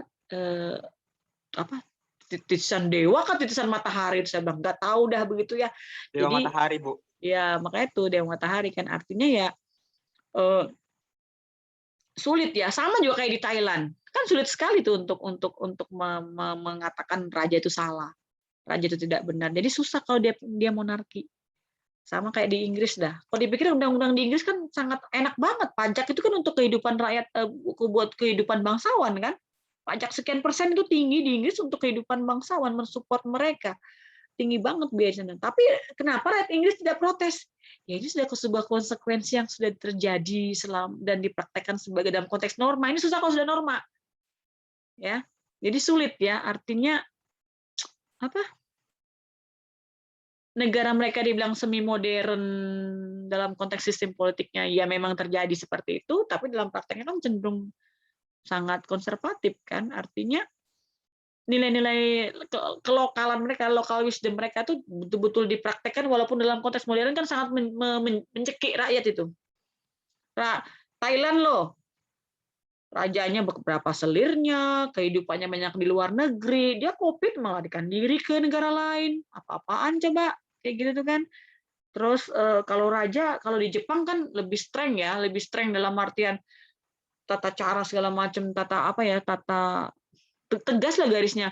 Kalau di Inggris, kalau saya bilang lebih kepada apa ya, dia lebih kepada mainnya sudah ranah ke politik dan sosial ya. Jadi saya pikir kadang ya sulit bagi negara-negara monarki konstitusional itu untuk bisa setegas atau secepat dari negara-negara demokrasi yang dalam artian murni, ya bukan republik murni dalam artian seperti itu. Karena semuanya kan dipilih, kalau dia kan turun-temurun. Coba Herdi kalau lihat ini struktur pemerintahannya, itu kan majelis tingginya kan tinggi sekali jumlahnya, lebih banyak dibandingkan yang majelis rendahnya. Tapi dia tidak punya kewenangan. Yang berfungsi kan adalah majelis rendah. Muncul lagi anak IKN. Iya Bu, tadi sempat mati listrik bentar Bu. Aduh ya ampun, kenapa sana? Kan di sana kan menjadi ibu kota negara. Enggak Bu, rumah saya Bu habis voucher. Ya Allah kasihannya, PDI. Kasihannya bilang Regita, dialokin sama Regita. Berarti tadi kan dialokin sama Dinda loh, Farhan. Tidak apa-apa, Bu. Kenapa Anu ya, Herdi? berarti legitimasinya terhadap kerajaan itu dan norma-normanya gitu yang menghalang kudeta Ya gitu kan ya. memang dia yang dia kan negara adalah saya, hukum adalah saya. Sementara kan kalau semua hal kan minta pertimbangan sama raja. Makanya akan sangat kalau dia tidak demokratis ya memang wajar karena apa kepemimpinan pada satu orang dan sangat berat ya porsi dia sehingga ketika misalnya dalam konteks parlementernya dia saya tidak setuju ya kembali ke raja. Apalagi kalau raja punya anak kesayangan. Militer misalnya, partai apa, sulit sudah itu. Dan karena itu juga kayak misalnya rakyatnya nggak terjadi kudeta nih secara sepihak aja oleh orang tertentu, rakyat nggak bisa berbuat apa-apa gitu ya, Bu? Ya, kalau di Thailand kan masalahnya kan si raja kan pro militer. Makanya seringkali Perdana Menteri jadi kudeta, kenapa? Karena militer tidak suka dengan pemerintahan yang dilaksanakan oleh gini, koneksinya gini, raja sama militer dekat, kong kali kong. Ya, kalau si Perdana Menterinya tidak pro terhadap militer, ya siap-siap kamu dikudeta. Sekalipun demokratis Perdana Menterinya. Itu susahnya. Pakai geng-gengan juga kan bahasanya gitu.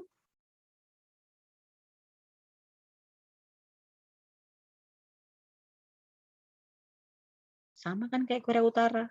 Presidennya kan militeristik. Coba aja kudeta. Mau nyerang siapa kamu? Atas nama siapa? Mati aja.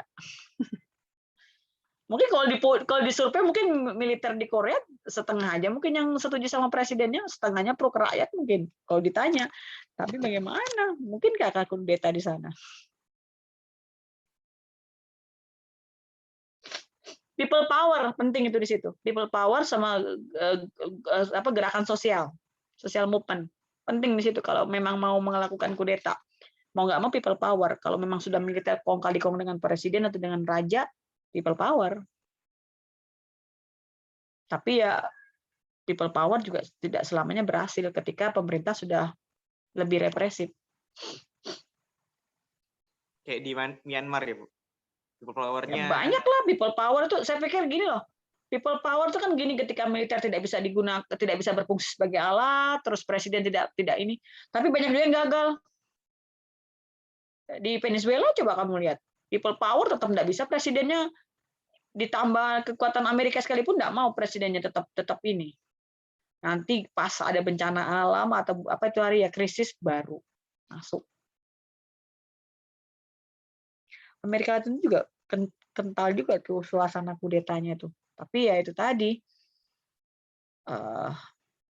kudeta itu kan sebenarnya kan gitu tadi kalau benar-benar dia untuk berjuang ke rakyat, pro ke rakyat nggak apa-apa. Kalau dia cuma mau menggantikan orangnya saja tapi pemimpinnya sama bahkan lebih bobrok, ya siap-siap aja diganti. Bagaimana Farhan? Kebanyakan jadi boneka sih, boneka kekuasaan. Sponsorship. Dia endorsan gitu loh.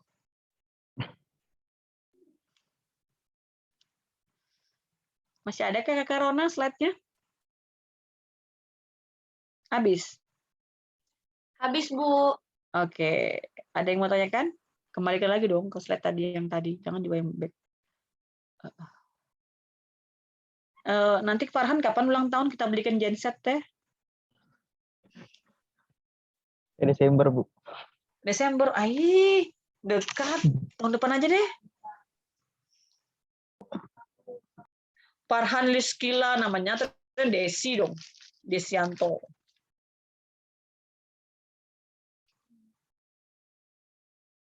Ada yang mau tanyakan? Silakan yang lain. Gini loh, kalau kalian mau memahami kudeta lebih lanjut, kita lihat aja contoh ambil di Afrika Tengah itu paling sering tuh kudetanya. Saya kenapa bilang Afrika Tengah ya pernah jadi bimbingan saya ya. Kudeta Farhan dari dulu dari awal pertemuan saya suruh kudeta Farhan, kamu nggak ada yang mau kudeta. Sekarang belajar kudeta mau kudeta Farhan. Udah terlambat Stuart. Farhan sudah bikin lobby ke cewek-ceweknya. Senang. Nanti aja kalau di kelas kita kudeta Farhan ya. Ya, Bu. Nah, Ditunggu, Bu. Saya nanti minta satu pertemuan Farhan yang ngajar, saya yang jadi mahasiswa aja. Mantap nanti. Pertahanan Farhan sudah kuat. Mana ada tadi mati lampu hilang dia. Satu aja musuhnya Farhan mati lampu.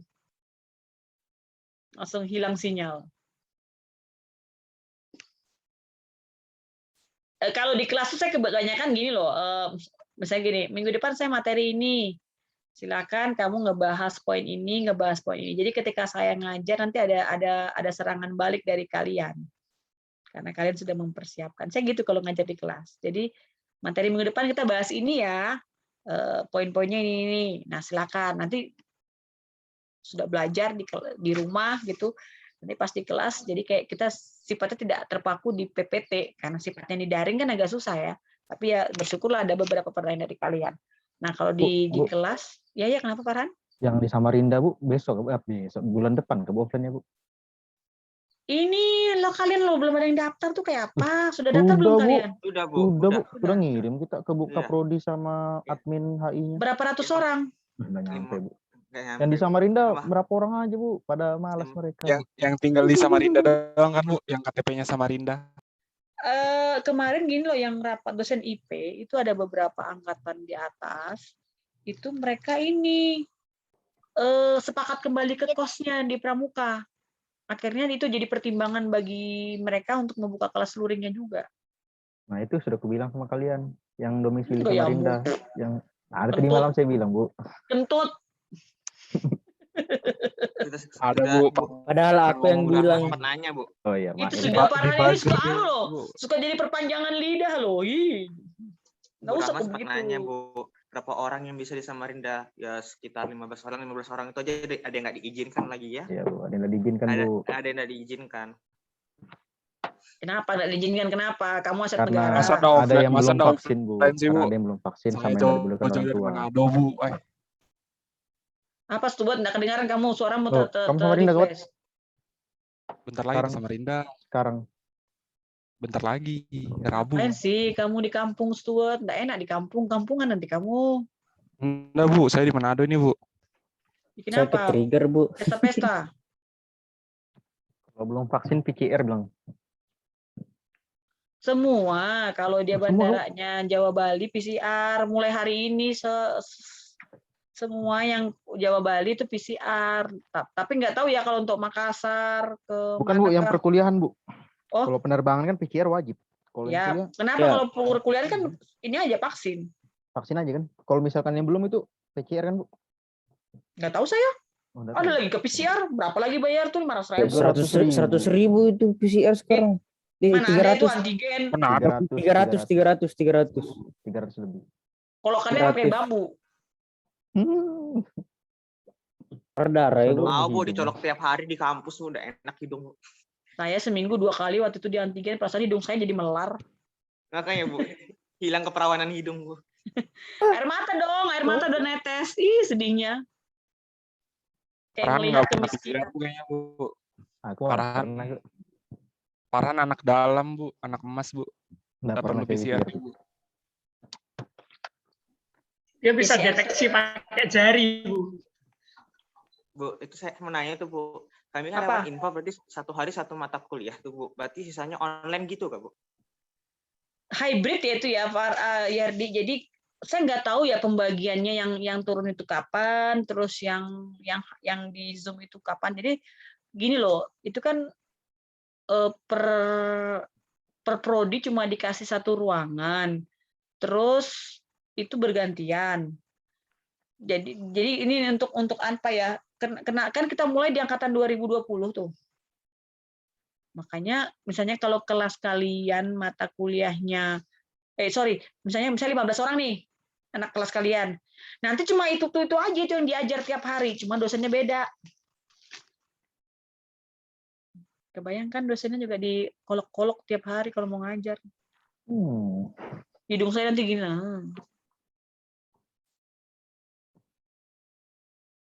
Angkatan 2020 selalu jadi bahan uji coba, bukan ya kita, karena angkatan kalian yang belum tahu di mana kampusnya.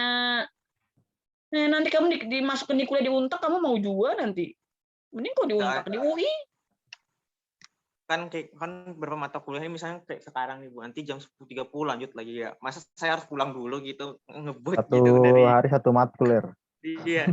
Sisanya kan online gimana? Kalau Iya. misalnya jam itu dekatan ya di kampus masa uji. Di kampus juga online. Aduh. Iya. Bagus kok IP-nya. Tetap di Zoom tapi di ruang kelas gitu kali ya. Iya. Kuliah di Jakarta. Jadi gini Tanya loh, caranya sama Fikri. itu kemarin tadi Mam tuh gini, dosen cuma bawa flash disk, ya, desktop sudah disiapkan karena dia pakai yang ini, yang layar zoom-nya bisa muncul dua kamera, karena dia pakai kamera laptop sama kamera ini di ruangan tuh ada dua kamera di depan saya sama di ruangan, jadi dia akan memantau, jadi kita tuh kayak di was-was gitu loh sama si Satgas Covid untuk ini. Jadi akan dimonitoring terus perkuliahannya ini. Makanya kita perlu uji coba.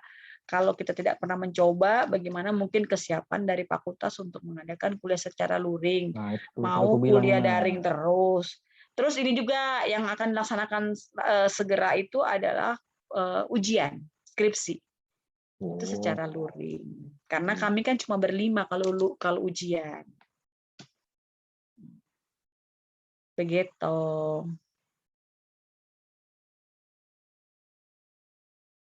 Maksudnya nih mau nanya, Bu, jadi teruntuk yang cutting gabung di kakak tingkat. Cutting ini saya bilang kepala tingkat.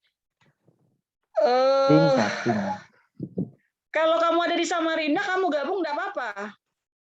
Rio, kan kita butuh yang domisili Samarinda. Kamu udah vaksin belum? Sudah, Bu, sampai BCG, DPT, polio, campak. Sifilis.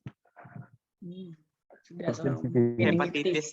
Memang parah guys. Rabies. Memang autis kok. Saya kalau sudah bilang ABK enggak paham, kalau autis baru paham semua. Tahu ABK kan? Anak berkebutuhan khusus. Itu sudah kayak kalian tuh. Kita ngebahasnya ini dia, Bu. rabies lagi muncul di chatting itu. Wow, buannya ini. Hendak jadi diploma begini, diploma apa? Beling-beling. Tahu Fikri beling-beling? Tahu ujian tetap online nggak, Bu? Kenapa? Kalau ujian tetap online atau ujian offline? Akan mulai luring. Karena begini, ujian skripsi lo ya. Oh, kira ujian kami, Bu. Kalau ujian memang tadi kan aku bilang ujian skripsi. Siapa yang bilang ujian akhir? Sembarangan kamu ujian. Kamu siap-siap nanti 1 November semester depan kamu sudah harus hadir kan? Nggak ada lagi daring-daring nanti yang mulai semester depan karena ini uji coba ini kan 2 bulan. Oh, 2 bulan aja, Bu. Ya kan habis semester toh kamu kuliah terus, semester 2, semester 3 terus. Ini pintarnya Bang kepak sayap ini, makanya nggak usah bersayap. Iya, Bu. Jangan saya terus, Bu. Mati lampu hilang. Tadi damai ya waktu nggak ada Farhan ya? Ya, Bu. Emang ini, Bu, Farhan, Bu. Dinda ngegas. Masa bilang Dinda kamu nimba air Farhan? Iya, Bu. Memang serius? Betul, Bu. Mana ada mesin di rumahmu? Ada, Bu. Cuman kalau kalau misalkan lagi kecil kan nimba air dulu. Loh, berarti mata airnya kecil dong? Apanya? Enggak, Bu. Kadang-kadang, Bu. Kalau pagi itu kan air itu kadang-kadang pelan gitu. Kalau ngisi bak itu jadi harus tambah daya dong berarti airmu. Kayak listrik. Ya, udah tahu sih, Bu. Itu urusan mama itu. Urusan mama. Air. IKN urusan negara itu. Air, tanah, dan yang terkandung di dalamnya. Pasal berapa itu? Pasal 30 berapa kan? 32 atau 33 ya? 33 dulu, sekarang amandemen udah tambah pasalnya. Udah di amandemen. Air, tanah, dan yang terkandung di dalamnya dijamin oleh negara. Dan digunakan sepenuhnya. Berarti Farhan ini human insecurity, water insecurity. Politisasi air. Oke, yang lainnya? Yang celometan? Kalau misalnya terjadi kudeta itu, kalau misalnya status diplomat itu boleh ikut campur kah? Atau diplomat itu harus dilindungin, Bu.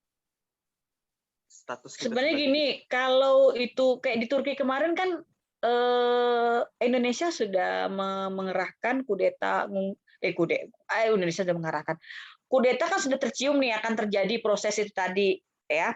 Si Indonesia mengarahkan pejabat diplomatiknya untuk ngungsi ke negara terdekat. Satu, mahasiswa dan warga negara yang ada di Turki untuk ngungsi itu teman saya 3 hari ngungsi waktu itu. Ya pada saat kudeta itu terjadi. Sebenarnya kan kudetanya nggak gagal tuh kan kudetanya. Akhirnya lari lagi si pemimpin kudetanya. Menteri siapa itu kan. Nah, itu tadi saya bilang. Itu kan berarti negara instabilitas. Maka pejabat diplomatiknya harus mengungsi atau kembali ke negaranya. Nanti dihukum Bu Eta belum mengajar kah hukum diplomatik? minggu depan, Bu. Minggu depan. Minggu ini hari Jumat. Minggu ini kan? Iya, hari Jumat. Oh, iya. Ya kalau Bu Etanya enggak lupa, Bu Eta kan lagi di Makassar. Sudah dikirim PPT-nya, Bu. Oh, mantap dah. Oke, ada lagi yang mau bertanya?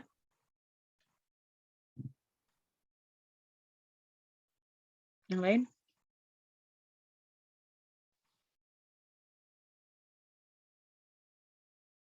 Tak ada? Tidak ada, Bu. Corona itu. Aku sudah 2 kali ya, jangan macam-macam ngomong film. Apa pesan terakhirmu, Farhan, kalau kamu memang corona? Udah 2 kali positif dia, Bu. Dibilangnya. Di endorse 2 kali sama corona, Bu. Mantap, berarti sudah sarjana dia. S3 sudah. Sudah silakan di-screenshot kalau memang tidak ada ya. Oke. Tapi kamu positif, Farhan, waktu itu? Sempat positif? Iya, Bu. Cuman ya biasa aja, kan ada apa? Kayak flu biasa aja. Kalau bilang adik saya yang varian Delta lebih sakit. Positif hamil apa corona kan? Kali sih positif hamil. Positif hamil kayaknya, Han. Loh, justru yang pas ke Samarinda aku positif itu kan targetku kan menyebarkan corona kemarin ke Samarinda. Untung nggak ketemu Farhan. Farhan tuh gini, jauh ngomongnya begini, kalau dekat nanti di kelas masih ngomong nggak dia nantinya? Saya mau lihat. Ini kan cewek-cewek nggak ada di hadapan dia kan, cuma layarnya aja. Nanti begitu sebelah sama cewek-cewek atau keringat dingin paling dia nanti. Bu, Farhan penyebar Bu, ormasnya Bu, menyebar ke ormasnya nanti di sana, Bu. Propagandis. Waduh, propagandis parah. Iya, Justru kalau ada cewek dia makin keren, Bu. Nanti saya mau ngeliat aja. Farhan, Fikri, Iman, Erdi, Stuart. Ini kan vokal semua nih di grup kan, celometan gitu kan. Nanti kalau di kelas saya mau lihat apakah still the same? Saya aslinya kalem, Bu. Kayak lemper. Kalau saya pernah ketemu Farhan sih, Farhan nggak kalem. Masa? Belangsa? Iya. Barbar. Modelnya gitu dia. Di kelas aja kan, di Zoom aja kan dia nggak bisa diem. Nanti ganti PDI, ganti ISIS, ganti pohon pisang, apalah segala macam tuh. Aduh. Jangan kurang ajar ya, Jun. Kalau Narji ulet dong. Kalau misalnya mirip-miripan menang kayak kamu, Han. Narji anjir. Oke, silakan screenshot. Sudah, Bu. Dari tadi sudah saya screenshot, Bu. Saya belum Nggak post. bilang. Iya, ada pose. Oh, mau pose kan? Ada. 1, 2, 3. Ya, sudah. Satu layar aja kah? Satu kali kutip. Nah, langsung semuanya nih, Bu. Saya screenshot. Hebatnya sih komputer Farhan ya, anak IKN. Oh, iyalah. Satu aja musuhnya, mati lampu. Oke, semuanya. Daniel ketawa. Nah, Daniel nggak ngomong, dia ketawa dia. Artinya kemungkinan untuk kudeta itu besar. Karena dari raut muka mereka ini menunjukkan ketidaksetujuan terhadap Farhan. Saya tantang kudeta. Arjuna anaknya. bikin komite aja Bu, komite cutting Bu. Jadi kalau misalnya macam-macam langsung dilengsarkan Bu. Dewan Daripada Jenderal. kudeta. Ya kamu dong yang buat, saya kan pihak asing. Nanti dibilang saya intervensi, tidak, kalian Man. aja. Tahu-tahu kamu Han, dari lantai 2 jatuh kamu ke lantai 1-an. Ya Allah, Didorong orang jahatnya nggak ya tahu Allah. Oh, Kebanyakan nonton film Korea begini sudah, nah ya Allah, jahatnya. Psikopat steward nih, psikopat. Ih, sudah nonton film Korea kah, film Jepang kah, mana ini? Saya ngingatin aja Bu, Farhan kan the Nah, best buang lah ke Bu. Sungai Mahakam. Ih, Regita dari tadi musuh banget buang Sungai Mahakam. Nggak usah dibuang di banjir aja, atau buang ke kolam kubangan bekas tambang. Danau Sungainya Unmul aja, Bu. Sungai Unmul belakang kan Bu, yang dekat Gelatik Bu. Buang situ. Ada buaya situ. Kelihatan kan? memang siapa yang benci Farhan. Tandai, Han, tandai.